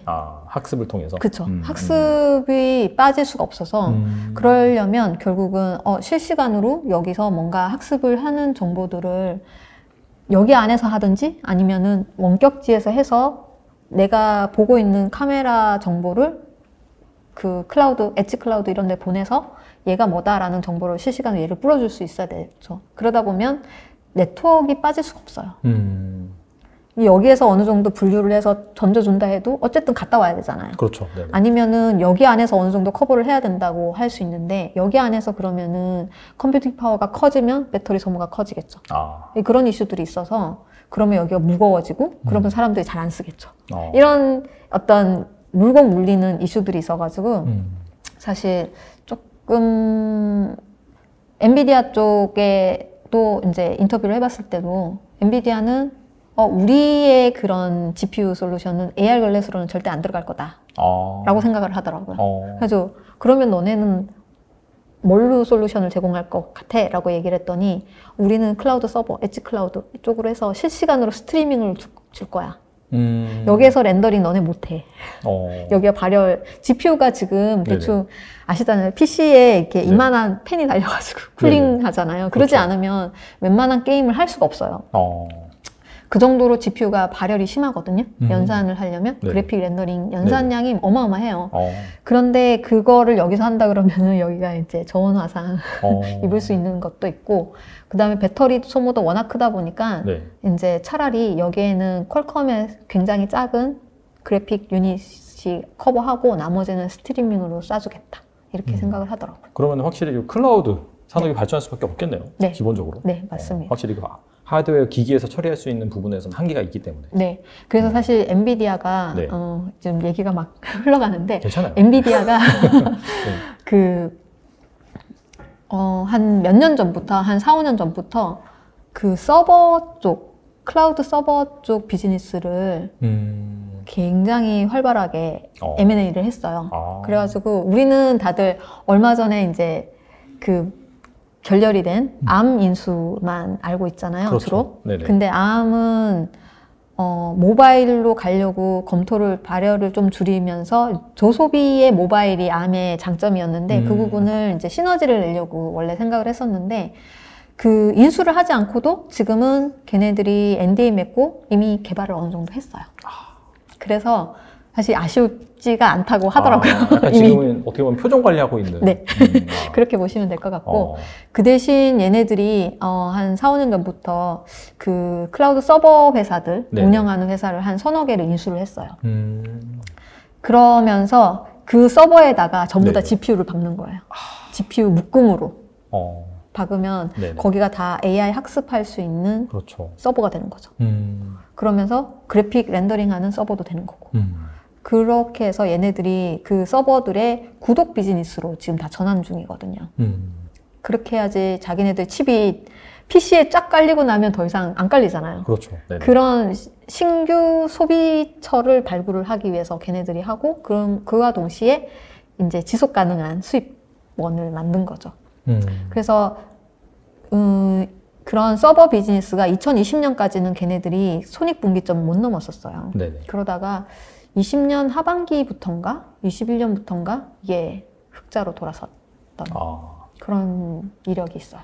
그렇다면은 그 엔비디아가 어떻게 본다면 이제 클라우드 산업에 본격적으로 계속해서 강화해 나갈 거잖아요. 네, 그럴 것 그런 같아요. 디바이스에서 GPU를 심는 거는 현실적으로 불가능하다 보니까 네. 그냥 엣지 클라우드 서비스를 위해서 자체적으로 약간 서버 투자를 하는 부분인데 네. 그럼 그렇게 따진다면 이 서버 시장이 계속해서 커질 수밖에 없고 네. 그렇다면 여기에 들어가는 서버용 메모리 반도체라든지 이런 부분도 필연적으로 성장할 수밖에 네, 없겠네요. 그럴 것 같아요. 네. 그 부분도 있고 네. 또 하나가 아까 말씀드린 것처럼 GPU 쪽도 꾸준히 증가할 수 있을 것 같고. 그런 관점에서는 확실히 우리나라 그 기업인 삼성전자라든지 SK 하이닉스 네. 이쪽도 괜찮겠네요. 네, 그럴 것 같아요. 결국은 보시면 아시겠지만 네. 뭐 우리가 AR 글래스에서 쓰는 정보 해봤자 사실 내가 요 앞에 내가 걸어가는 속도에 보는 그 정도의 정보가 업데이트만 되면 되잖아요. 근데 자동차는 카메라가 그 테슬라만 해도 8개 박혀 있는데 그렇죠. 그 8개를 속도 100km, 시속 100km로 달려요. 네네. 이걸 스캐닝하면서 간다고 보세요. 그 정보량이 어마어마하거든요. 그걸 사실 실시간으로 처리를 사실은 못할 수도 있잖아요. 그렇지만 마냥 차 안의 정보를 누적시킬 수는 없어요. 그러면은 약간 딜레이가 있더라도 계속 끊임없이 서버랑 주고받고를 해야 되거든요.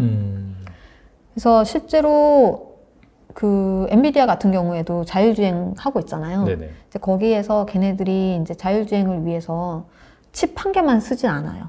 차에. 네네. 얘가 갑자기 섣버리면 자율주행 못하는 그렇죠. 방향이 벌어지잖아요. 그래서 각각의 아이솔레이션 돼서 오퍼레이션 할 수 있는 2개의 칩 이상이 들어가야 되는 걸로 그림을 그리시면 될 것 같아요. 엔비디아의 성장 잠재력이 무한하네요. 어떻게 네, 보면. 저는 그렇게 봤어요. 네. AMD가 혹시 뭐 이렇게 좀 이렇게 포션을 가져갈 가능성은 없나요? 저도 사실 그 부분을 조금 네. 봤는데 네. 시장 점유율을 네. 이렇게 사실 오늘 인터뷰 하기 전에 네네. 다시 한번 업데이트 차원에서 봤거든요. 네네. 8대2더라고요. 네, 8대2예요. 딱 네. 그 정도. 네. 거기에서 네. 8대2에서 네. 2는 점점 줄어들고 있고요. 그래요? 네, 해마다 줄어들고 있더라고요. 네. 분기별로 줄어들어요. 1%씩 줄어들어요. 분기별로. 네네.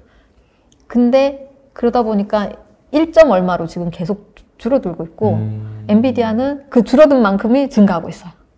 최근에 AMD가 이제 자일링스, FPGA 네. 그쪽 반도체 뭐 인수가 된 거죠, 지금. 네. 네. 거기는 약간 됐죠. 좀 이렇게 낫지 않을까 뭐 약간. 기대는 하고 있는데 네네. 가봐야죠. 네. 알겠습니다. 네. 지금까지 매핑 장면 이해 기술이었죠? 네. 네. 장면 인식에서 AI로 넘어와서. 네. 네네네. 그러면 이제 뭐 그래픽도 아까 제가 이제 그래픽이랑 뭐 공간 매핑이나 잔명 이해 기술이 큰 틀에서 비슷한 거 아니냐라고 이제 질문을 드렸는데 좀 다른 게 매핑이나 장면 이해는 약간 백본과 같은 그런 네. 역할이다라고 네. 하셨는데 그렇다면 그 그래픽 기술 네. 이 메타버스라든지 XR 관련해서 이 그래픽 기술을 구현함에 있어서 뭐 기존과 차이라든지 이와 관련된 기업들 이런 거는 네. 뭐가 있을까요? 많아요. 알겠습니다. 많아요. 특히 네, 이제 네, 우리나라가 네. 그 뭐 VFX니 뭐 이런 게 워낙 유명하잖아요. 그렇죠. 그러다 맞아요. 보니까 네, 네, 네. 많아요. 우리나라뿐만 아니라 이제 기업들이 꽤 많은데 네네. 먼저 일단은 그래픽이 크게 어떻게 구성이 되느냐를 이제 아시면 기업 생태계들이 보일 거잖아요. 그래서 이제 그 차원에서 말씀을 드리면 먼저 우리가 이런 마우스를 그린다라고 네네. 하면 3D로 그리겠다, 네. 혹은 2D로 그리겠다라고 하면 네. 이걸 기본적으로 한 땀 한 땀 이 각 그 픽셀 포인트를 네. 누군가는 그려줘야 돼요. 네. 이 그림을 그리는 크리에이터, 네네. 그래픽 크리에이터들이 사용하는 툴이 네. 있을 거잖아요. 네네. 그 툴이 어도비. 네. 그리고- 또 그렇게 연결이 되는구나. 네. 그리고 이거를 3D CAD로도 그릴 수 있죠. 네네. CAD, 오토데스크. 이렇게 연결되는 거죠. 그리고 이제 그게 영화 산업 쪽에서 주로 많이 썼던 마야. 근데 마야는 오토데스크가 인수를 했거든요. 그래서 오토데스크 주식을 보시면 됩니다. 그리고 그렇게 이걸 한 땀 한 땀 그렸단 말이에요. 네. 근데 내가 이거를 이렇게 움직일 수도 있고 네. 아니면 이걸 이렇게 자유낙하를 시킬 수도 있잖아요. 네네. 그러면 안 되겠지만 이게 자유낙하를 시킬 수도 있는데 네네. 그렇게 했을 때 얘가 이 움직일 때에 이 마우스패드의 이 그래픽 환경 안에서 여기서부터 이렇게 움직였을 때 이 옮겨가는 과정을 또 한 땀 한 땀 이런 식으로 그릴 수는 없잖아요. 그렇죠. 그렇게 예전에 했던 게 그 디즈니 애니메이션 24프레임 퍼 세컨드, 24Hz로 이렇게 한 장씩 이렇게 넘기던 맞아요. 그런 게 그런 원리잖아요. 한 땀 한 땀 그릴 네네. 시절. 네. 근데 지금은 그렇게 안 하거든요. 그래서 지금은 여기에서 벡터로 이쪽으로 옮겨라 네. 라고 하면 이렇게 쭉 옮겨가는 애니메이션을 만들 수가 있어요. 그러니까 벡터 펑션으로 이렇게 드로잉하는 네네. 혹은 그 다음에 여기에서 빛이 이렇게 비치네? 그러면 그림자는 여기 이런 식으로 지게 해줘. 네네. 그러면 이제 조명 위치를 이렇게 낮출 수도 있고 올릴 수도 있겠죠. 네네. 그렇게 따라서 그림자 위치나 길이가 왔다 갔다 하게 할 수 있잖아요. 네네. 그런 것들을 컨트롤하는 부분이 네네. 그래픽 엔진이라고 네. 하는데 네. 그 그래픽 엔진이 바로 그 요즘 유명한 유니티와 맞아요. 네. 그 언리얼 엔진이 양대 산맥인데 네네. 양대 산맥이라는 표현이 사실 요즘은 조금 무색하게 됐어요. 왜냐하면 다른 그런 기업들이 많이 치고 올라오고 있나요? 아니요. 이 언리얼 엔진이 포션이 많이 줄어들어가지고 유니티가 이제 점점 네네. 중앙 네. 찍거나 네, 지금 잠깐 이거는 요거를 잠깐 보여드릴게요. 스팀 아시죠? 네네. 게임에서는 좀 유명한 플랫폼 안에서 네. 신규로 등록된 그 게임들의 음. 엔진을 뭘 썼냐라고 네네. 이제 통계를 내봤던 거거든요. 네. 근데 이게 사실 이건 외부 웹사이트에서 이제 가지고 왔는데 네. 1900 몇십 년대부터 2021년까지의 통계를 순차적으로 보여주는 그래프인데 그 중에 네네. 이제 제가 2021년 것만 캡처해 왔어요. 네네. 근데 해가 거듭 갈수록 유니티가 이 밑에 있다가 이렇게 올라오면서 이 화살표가 이렇게 길어져요. 그 얘기는 뭐냐면 언리얼 엔진도 같이 올라가긴 하지만 이 네. 차이가 예전보다 훨씬 커진 거예요. 점점 벌어지고 있다. 네. 이런 차이를 만드는 이유는 유니티는 모바일에 돼 있었어요. 네네. 그래픽 퀄리티보다는 네네. 조금 더 빠른 렌더링. 그 밴드위스가 낮은 상황에서도 네. 우리 게임을 할 수 있게끔 하는 네네네. 그런 거에 좀 더 집중이 돼 있었어요. 네네. 그리고 저변 확대에 좀 더 포커싱을 했는데 네. 언리얼 엔진은 다들 유명한 게 그 레이트레이싱이라고 하는 네네. 아까 언뜻 말씀드린 것처럼 이렇게 빛을 바꿨을 때 그림자가 어떤 식으로 지는지 이런 네네. 그런 부분에서는 압도적이었거든요. 약간 실사 이미지 이런 예, 쪽에 조금 더 가까운. 리얼리티를 구현하는 네, 그런 맞습니다. 측면에서. 네. 그래서 영화에 우리가 사용하는 그런 CG들은 대부분 언리얼 엔진을 써요. 네. 그런데 조금 좀 캐주얼 게임이고 모바일 게임 이런 거는 유니티를 쓰고 제페토나 최근 이프렌드 이런 것들 다 유니티 엔진 베이스예요. 근데 완전히 왜 실사에 가깝게 3D 그래픽이 나오는 MMORPG 뭐 이런 것들 있잖아요. 네네. 그런 것들은 언리얼 엔진이 많아요. 네. 그런 차이가 있다고 보시면 되고요. 그래서 근데 퀄리티보다는 요즘은 좀 빠른 피드백이나 빠른 어떤 업데이트 이런 걸 본다면 유니티를 많이 쓸 수밖에 없는 상황이 되고 있죠. 네. 어떻게 본다면 약간 그 메타버스라든지 그래픽 구현 이런 부분에 있어서 네. 실사랑 정말 똑같이 구현하는 그런 부분보다는 뭔가 상황에 맞게 빨리빨리 구동되고 돌아가는 그런 쪽으로 약간 시장이 간다라고 볼 수 있겠네요. 네. 점유율 격차가 벌어진다라는 것 자체가. 네. 근데 이제 또 재밌는 거는 네. 그렇게 이제 하다 보니까 유니티 입장에서 자존심 상하잖아요. 우리 왜 퀄리티 떨어진다고 자꾸 얘기해? 우리도 아니야. 라고 생각하고 싶잖아요. 네네네. 그리고 사실 이런 어떻게 보면 아트잖아요. 그렇죠. 이런 그래픽들이. 그러다 보니까 이분들도 약간 자존심 싸움들이 있는 것 같아요. 이거는 이제 개인적인 의견인데. 네네. 그래서 유니티도 이제 최근에 웹사이트나 이런 홍보 자료들을 보면 우리가 얼마나 실사에 가깝게 레이트레이싱을 해서 자동차 렌더링도 잘해. 이런 영상들이 많이 올라와요. 네. 그러다가 네. 안 되겠다. 우리 아예 정말 잘하는 탑을 우리가 인수하자 이렇게 됐어요. 네네. 그래가지고 작년 11월인가 10월쯤에 웨타 디지털이라고 혹시 아세요? 몰라요. 네. 영화업계에서는 탑이에요. 네네네. 3D 그래픽이나 CG로 탑이었는데 네. 아마도 아실 건데 반지의 제왕이나 네네네. 이런 명작이죠. 거를 네. 그 CG를 만든 회사예요. 음. 근데 이 회사가 뉴질랜드 기반으로 있던 CG 네. 회사인데 네. 그 회사를 유니티가 인수했어요. 거기가 탑이었거든요. 네네. 그 다음에 언리얼 엔진이었는데 여기를 사버린 거죠. 그런 상황이죠. 근데 반지의 제약은 제가 한 20년이 지난 뒤에 봐도 네. 지금이랑 그렇게 막 차이가 안 나더라고요. 그죠. 잘 만들었더라고요. 네, 그래픽을. 정말 잘 만들었죠. 근데 되게 또 재밌는 거는 다들 이 업계 사람들은 또 걱정을 하더라고요. 근데 왜 걱정을 하냐 그랬더니 이 유니티가 인수했는 포트폴리오만 보면 너무 아름답잖아요. 네네.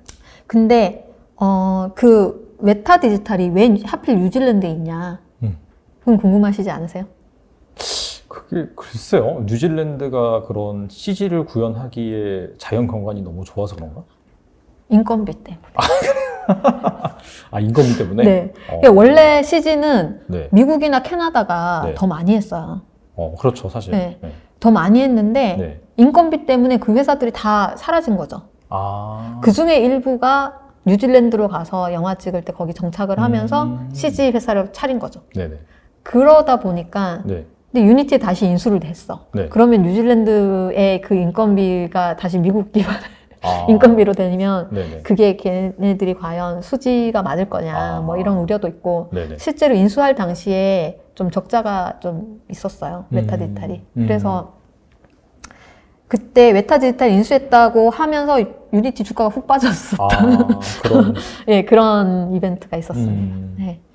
근데 어찌됐건 어떤 기술 발전 측면에서는 유니티는 모바일에서의 어떤 빠른 스피드 플러스 실사에 가까운 쪽으로 점점 추구해 가는 거고 네. 언리얼 엔진은 실사에 가까운 어떤 퀄리티 있는 그래픽에서 점점 모바일로 내려오고 싶은 거고 그래서 사실 최근에 그 언리얼 엔진을 이용을 해가지고 메타버스 플랫폼을 만들겠다라고 하면서 롯데온이던가 이프렌드 같은 그런 플랫폼을 만들겠다고 기사가 한 번 났었어요. 네.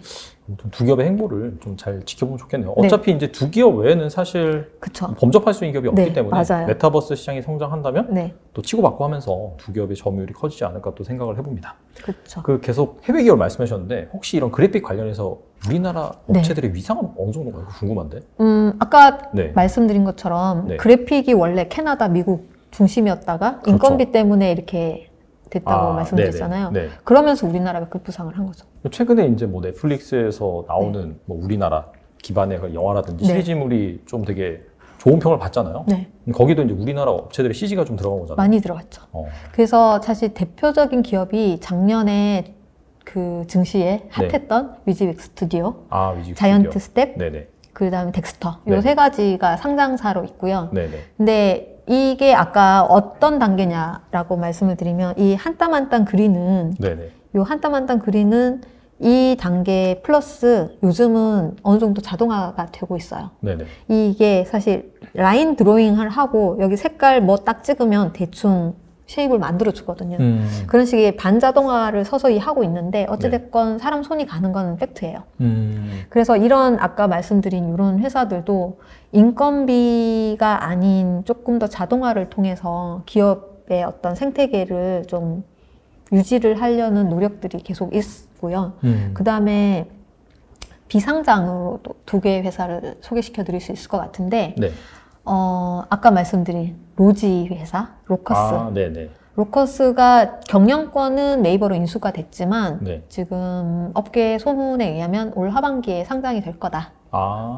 라는 얘기들이 있습니다. 여기가 또 그런 로지를 한 땀 한 땀 만들듯이 그래픽에 또 이펙트를 하시는 분들이 많거든요. 그래서 로커스도 한번 보실 만한 회사고요. 여기가 아마 옛날에 우리나라 그 영화의 그 CG 초창기에 뭐 사이더스 그룹 뭐 이런 거를 보셨을 텐데 사이더스 뭐 많이 봤어요. 픽처스 뭐 이런 게 그 회사가 여기 다 소속이에요. 로커스 회사예요. 그렇게 보시면 되고 그 다음에 아직 많이 언론에 나오지 않은 좀 숨은 비상장이 하나 있는데 그 웨스트월드라고 있습니다. 웨스트월드요? 네, 여기는 주로 어떤 게임이나 이런 컨텐츠보다 주로는 영화 쪽 컨텐츠만 주로 하고 있는데 그러다 보니까 넷플릭스나 이런 OTT 쪽 컨텐츠를 많이 만들고 있어요. 그래서 웨스트월드가 지금 아마 네이버나 구글에 찾아보시면 미드로도 나올 텐데 다르고요. 네, KR 반드시 보셔야 될 것 같고 뭐뭐.kr 이렇게 네네. 보셔야 되고 웨스트월드는 전통적으로 우리나라에 그 한국 영화의 CG를 했던 베테랑들이 모여가지고 새로 만든 회사예요. 그러다 보니까 이제 굉장히 경쟁력 있는 멤버들로 구성이 돼 있고 이 회사도 지금 올 하반기 아니면 늦어도 내년 초 정도 상장을 준비를 하고 있는 걸로 알고 있습니다. 아마 밸류를 많이 받기 위해서는 빨리 상장하는 게 좋긴 좋겠네요. 그쵸? 지금 분위기가 좋기 때문에. 네. 그리고 특히 그 아까 웨스트월드 같은 경우에는 OTT가 우리나라가 지금 핫한 상황인데 그렇죠. 그때 발맞추면은 충분히 가치를 인정받지 않을까. 그러면 우리나라 게임에서 그렇게 많은데 우리는 자체 솔루션 하나도 없어? 그럼에도 불구하고 남아있는 회사들이 있더라고요.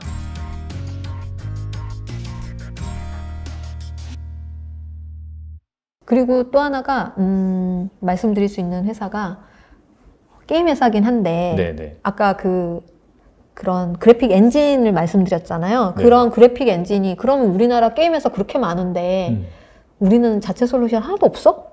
이렇게 생각하실 수 있잖아요. 네네.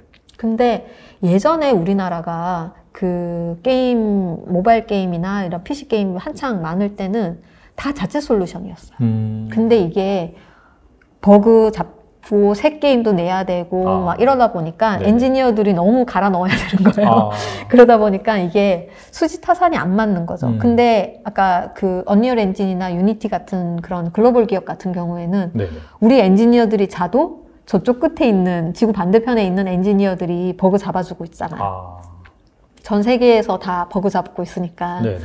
그래서 이런 어떤 트라이 앤 에러 측면에서 효율적인 거예요. 이게 해외 그 게임 엔진들이. 네네. 그래서 그래픽 엔진들을 대부분 해외 걸로 다들 국내 걸 포기하고 해외하고 컨텐츠 개발에 좀 더 집중하는 현상으로 우리나라 게임 회사들이 좀 재편됐어요.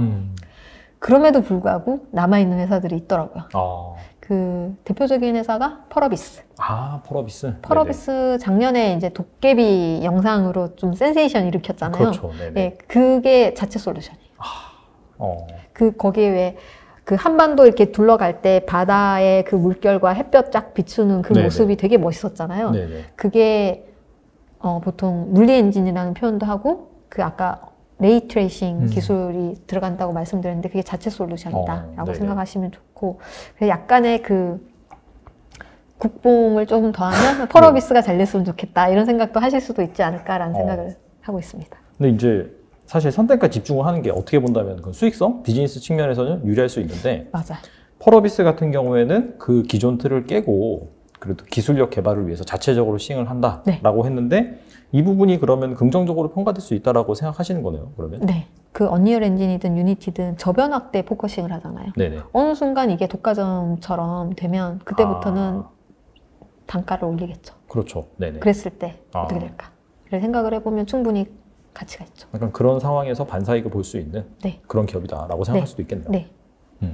알겠습니다. 그리고 이제 그 메타버스 그래픽의 끝판왕, 지금까지 뭐 그래픽 관련 얘기를 했는데 이 진정한 그 메타버스를 구현하기 위해서 홀로그램이 사실 상용화 돼야 되잖아요. 네. 그렇다면 이 홀로그램이 상용화 된다라고 한다면 사실 XR 기기는 필요 없는 거 아닌가요? 그냥 예를 들어서 밑에서 예를 들어서 홀로그램 그런 이미지가 탁 나오고 우리가 영화 그 마블 뭐 코믹스를 네. 보면 아이언맨이 그냥 홀로그램을 이용해서 설계도 하고 조작을 하잖아요. 네. 근데 그렇게 되면은 이 XR 기기의 자리는 없어지는 거 아닌가요? 이 부분에 대해서 어떻게 생각하세요? 이게 가장 네. 그 현실적인 영화에서 만든 네. 우리의 그 네. 눈높이가 엔지니어들 입장에서는 속이 타는 부분인데요. 네네.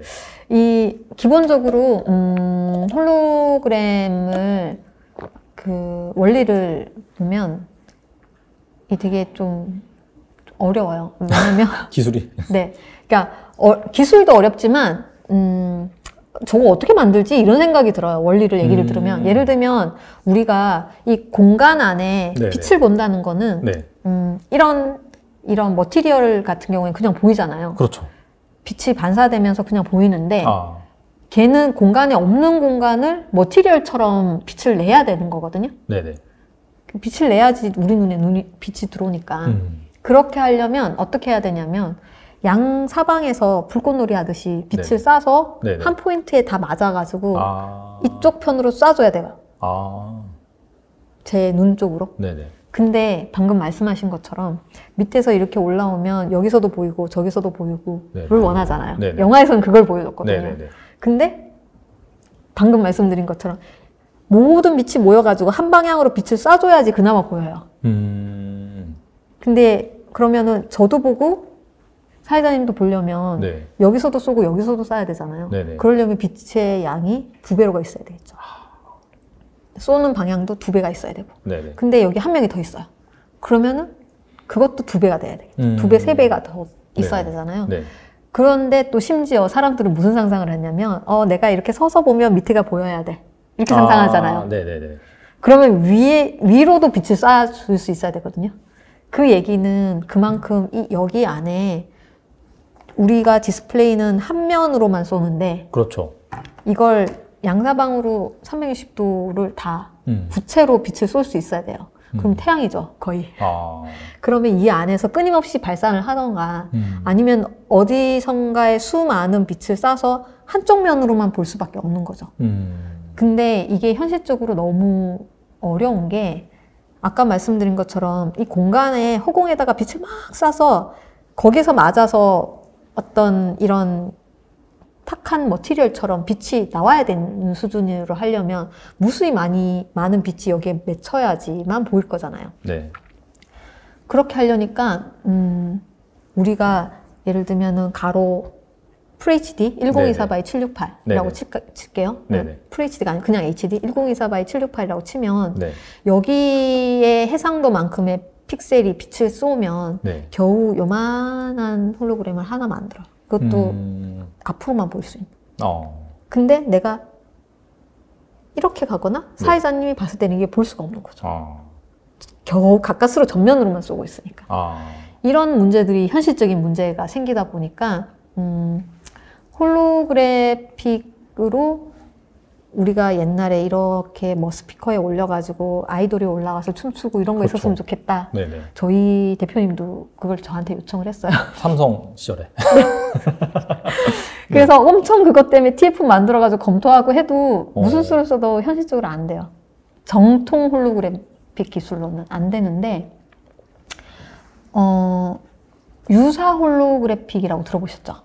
기술이 되게 많은 걸로 알고 있어요. 네, 그런 유사가 뭐냐면 한마디로 홀로그래픽이 아니란 얘기예요. 그러니까 약간 좀 뭐 전문 용어로 말하면 야매로 약간 구현하는 그쵸. 편법으로. 그게 그 편법이 반거울로 이 디스플레이를 쏘면 반사돼서 이렇게 절반 정도는 빛이 보이잖아요. 그렇게 했을 때 꼭 공중에 떠 있는 것처럼 컨텐츠가 보이거든요. 그거를 유사 홀로그래픽. 약간 그건 착시 효과겠네요. 네, 맞아요.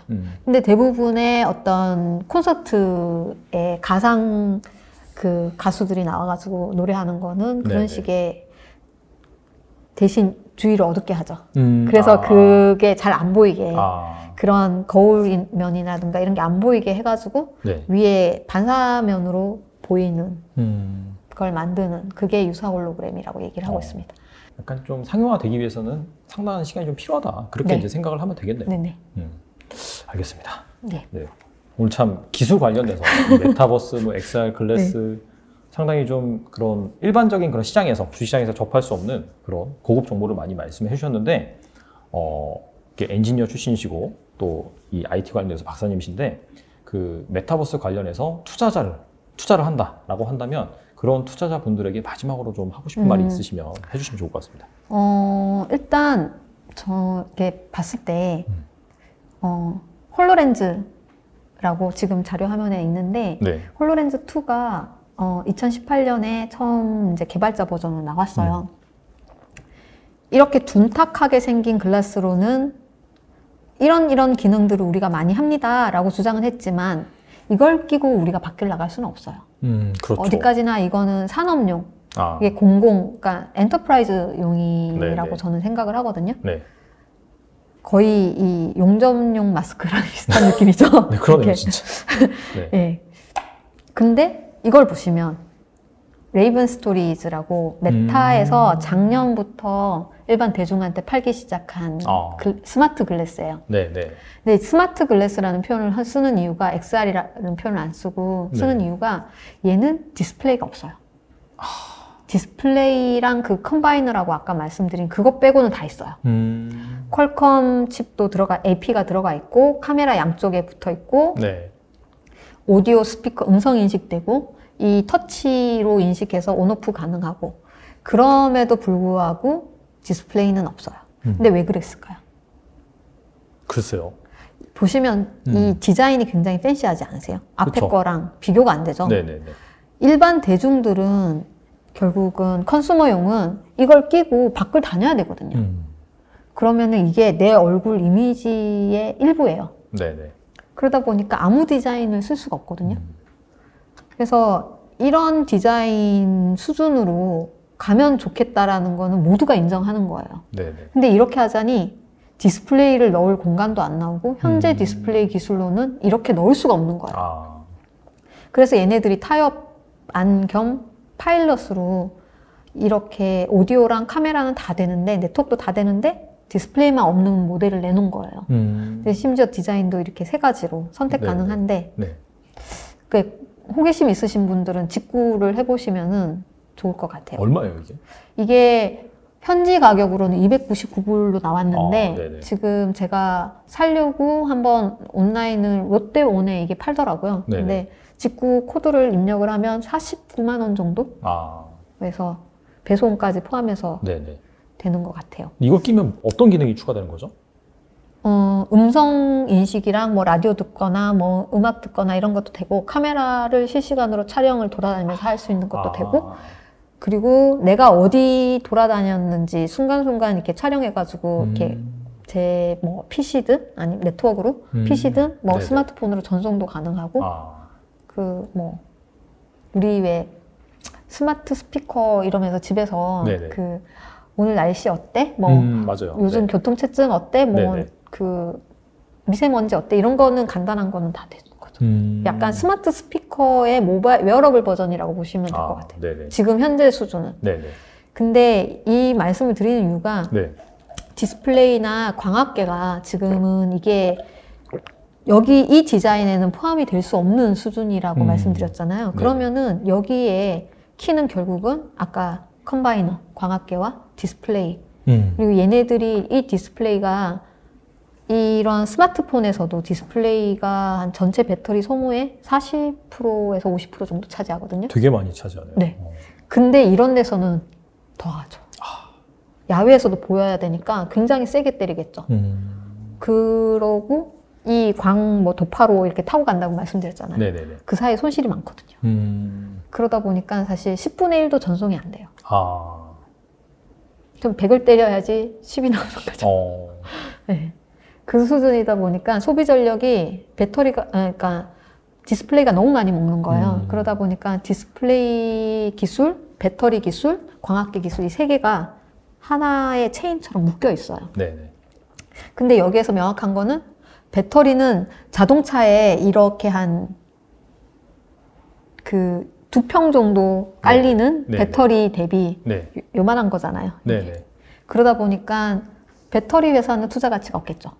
명확하죠. 그거는. 네. 그 대신 여기에 들어갈 1cc 수준의 안경다리에 들어갈 수준의 굉장히 작은 디스플레이 솔루션이 있는 회사다라고 하면 한 번쯤 관심 있게 볼 만한 회사가 아닐까. 그리고 콤바이너는 특히나 M&A 대상이 될 거니까.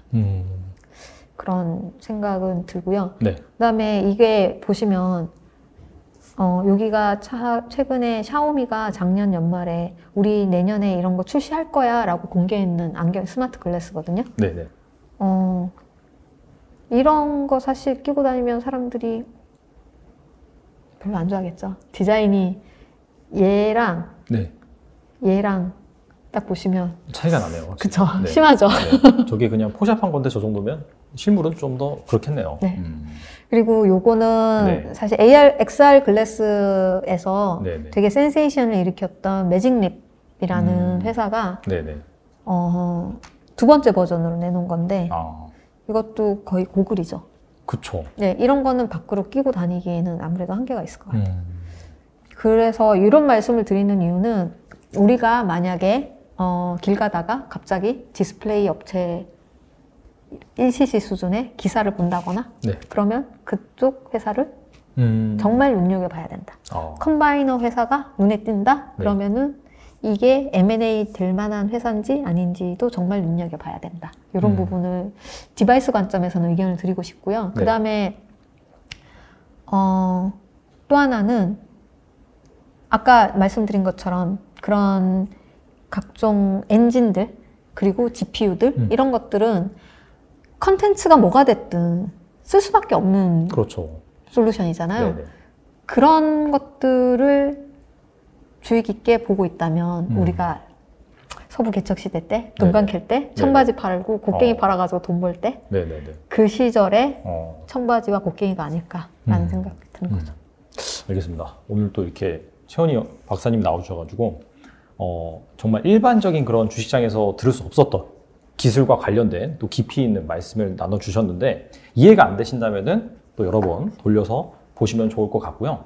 또 추가적으로 방송에서 언급하지 못했던 그런 기술이라든지 그다음에 뭐 트렌드 관련 기업들 같은 경우에는 최근에 출간한 책이 있습니다. 그 부분을 또 참조를 하신다면은 또 우리가 메타버스 산업 앞으로 뭐 10년은 충분히 성장할 것이라고 생각을 하고 있는데 분명히 그 과정 중에서 좋은 투자 기회를 발굴할 수 있을 거라고 생각이 됩니다. 네, 오늘 최원희 박사님 나오셔서 감사합니다. 감사합니다.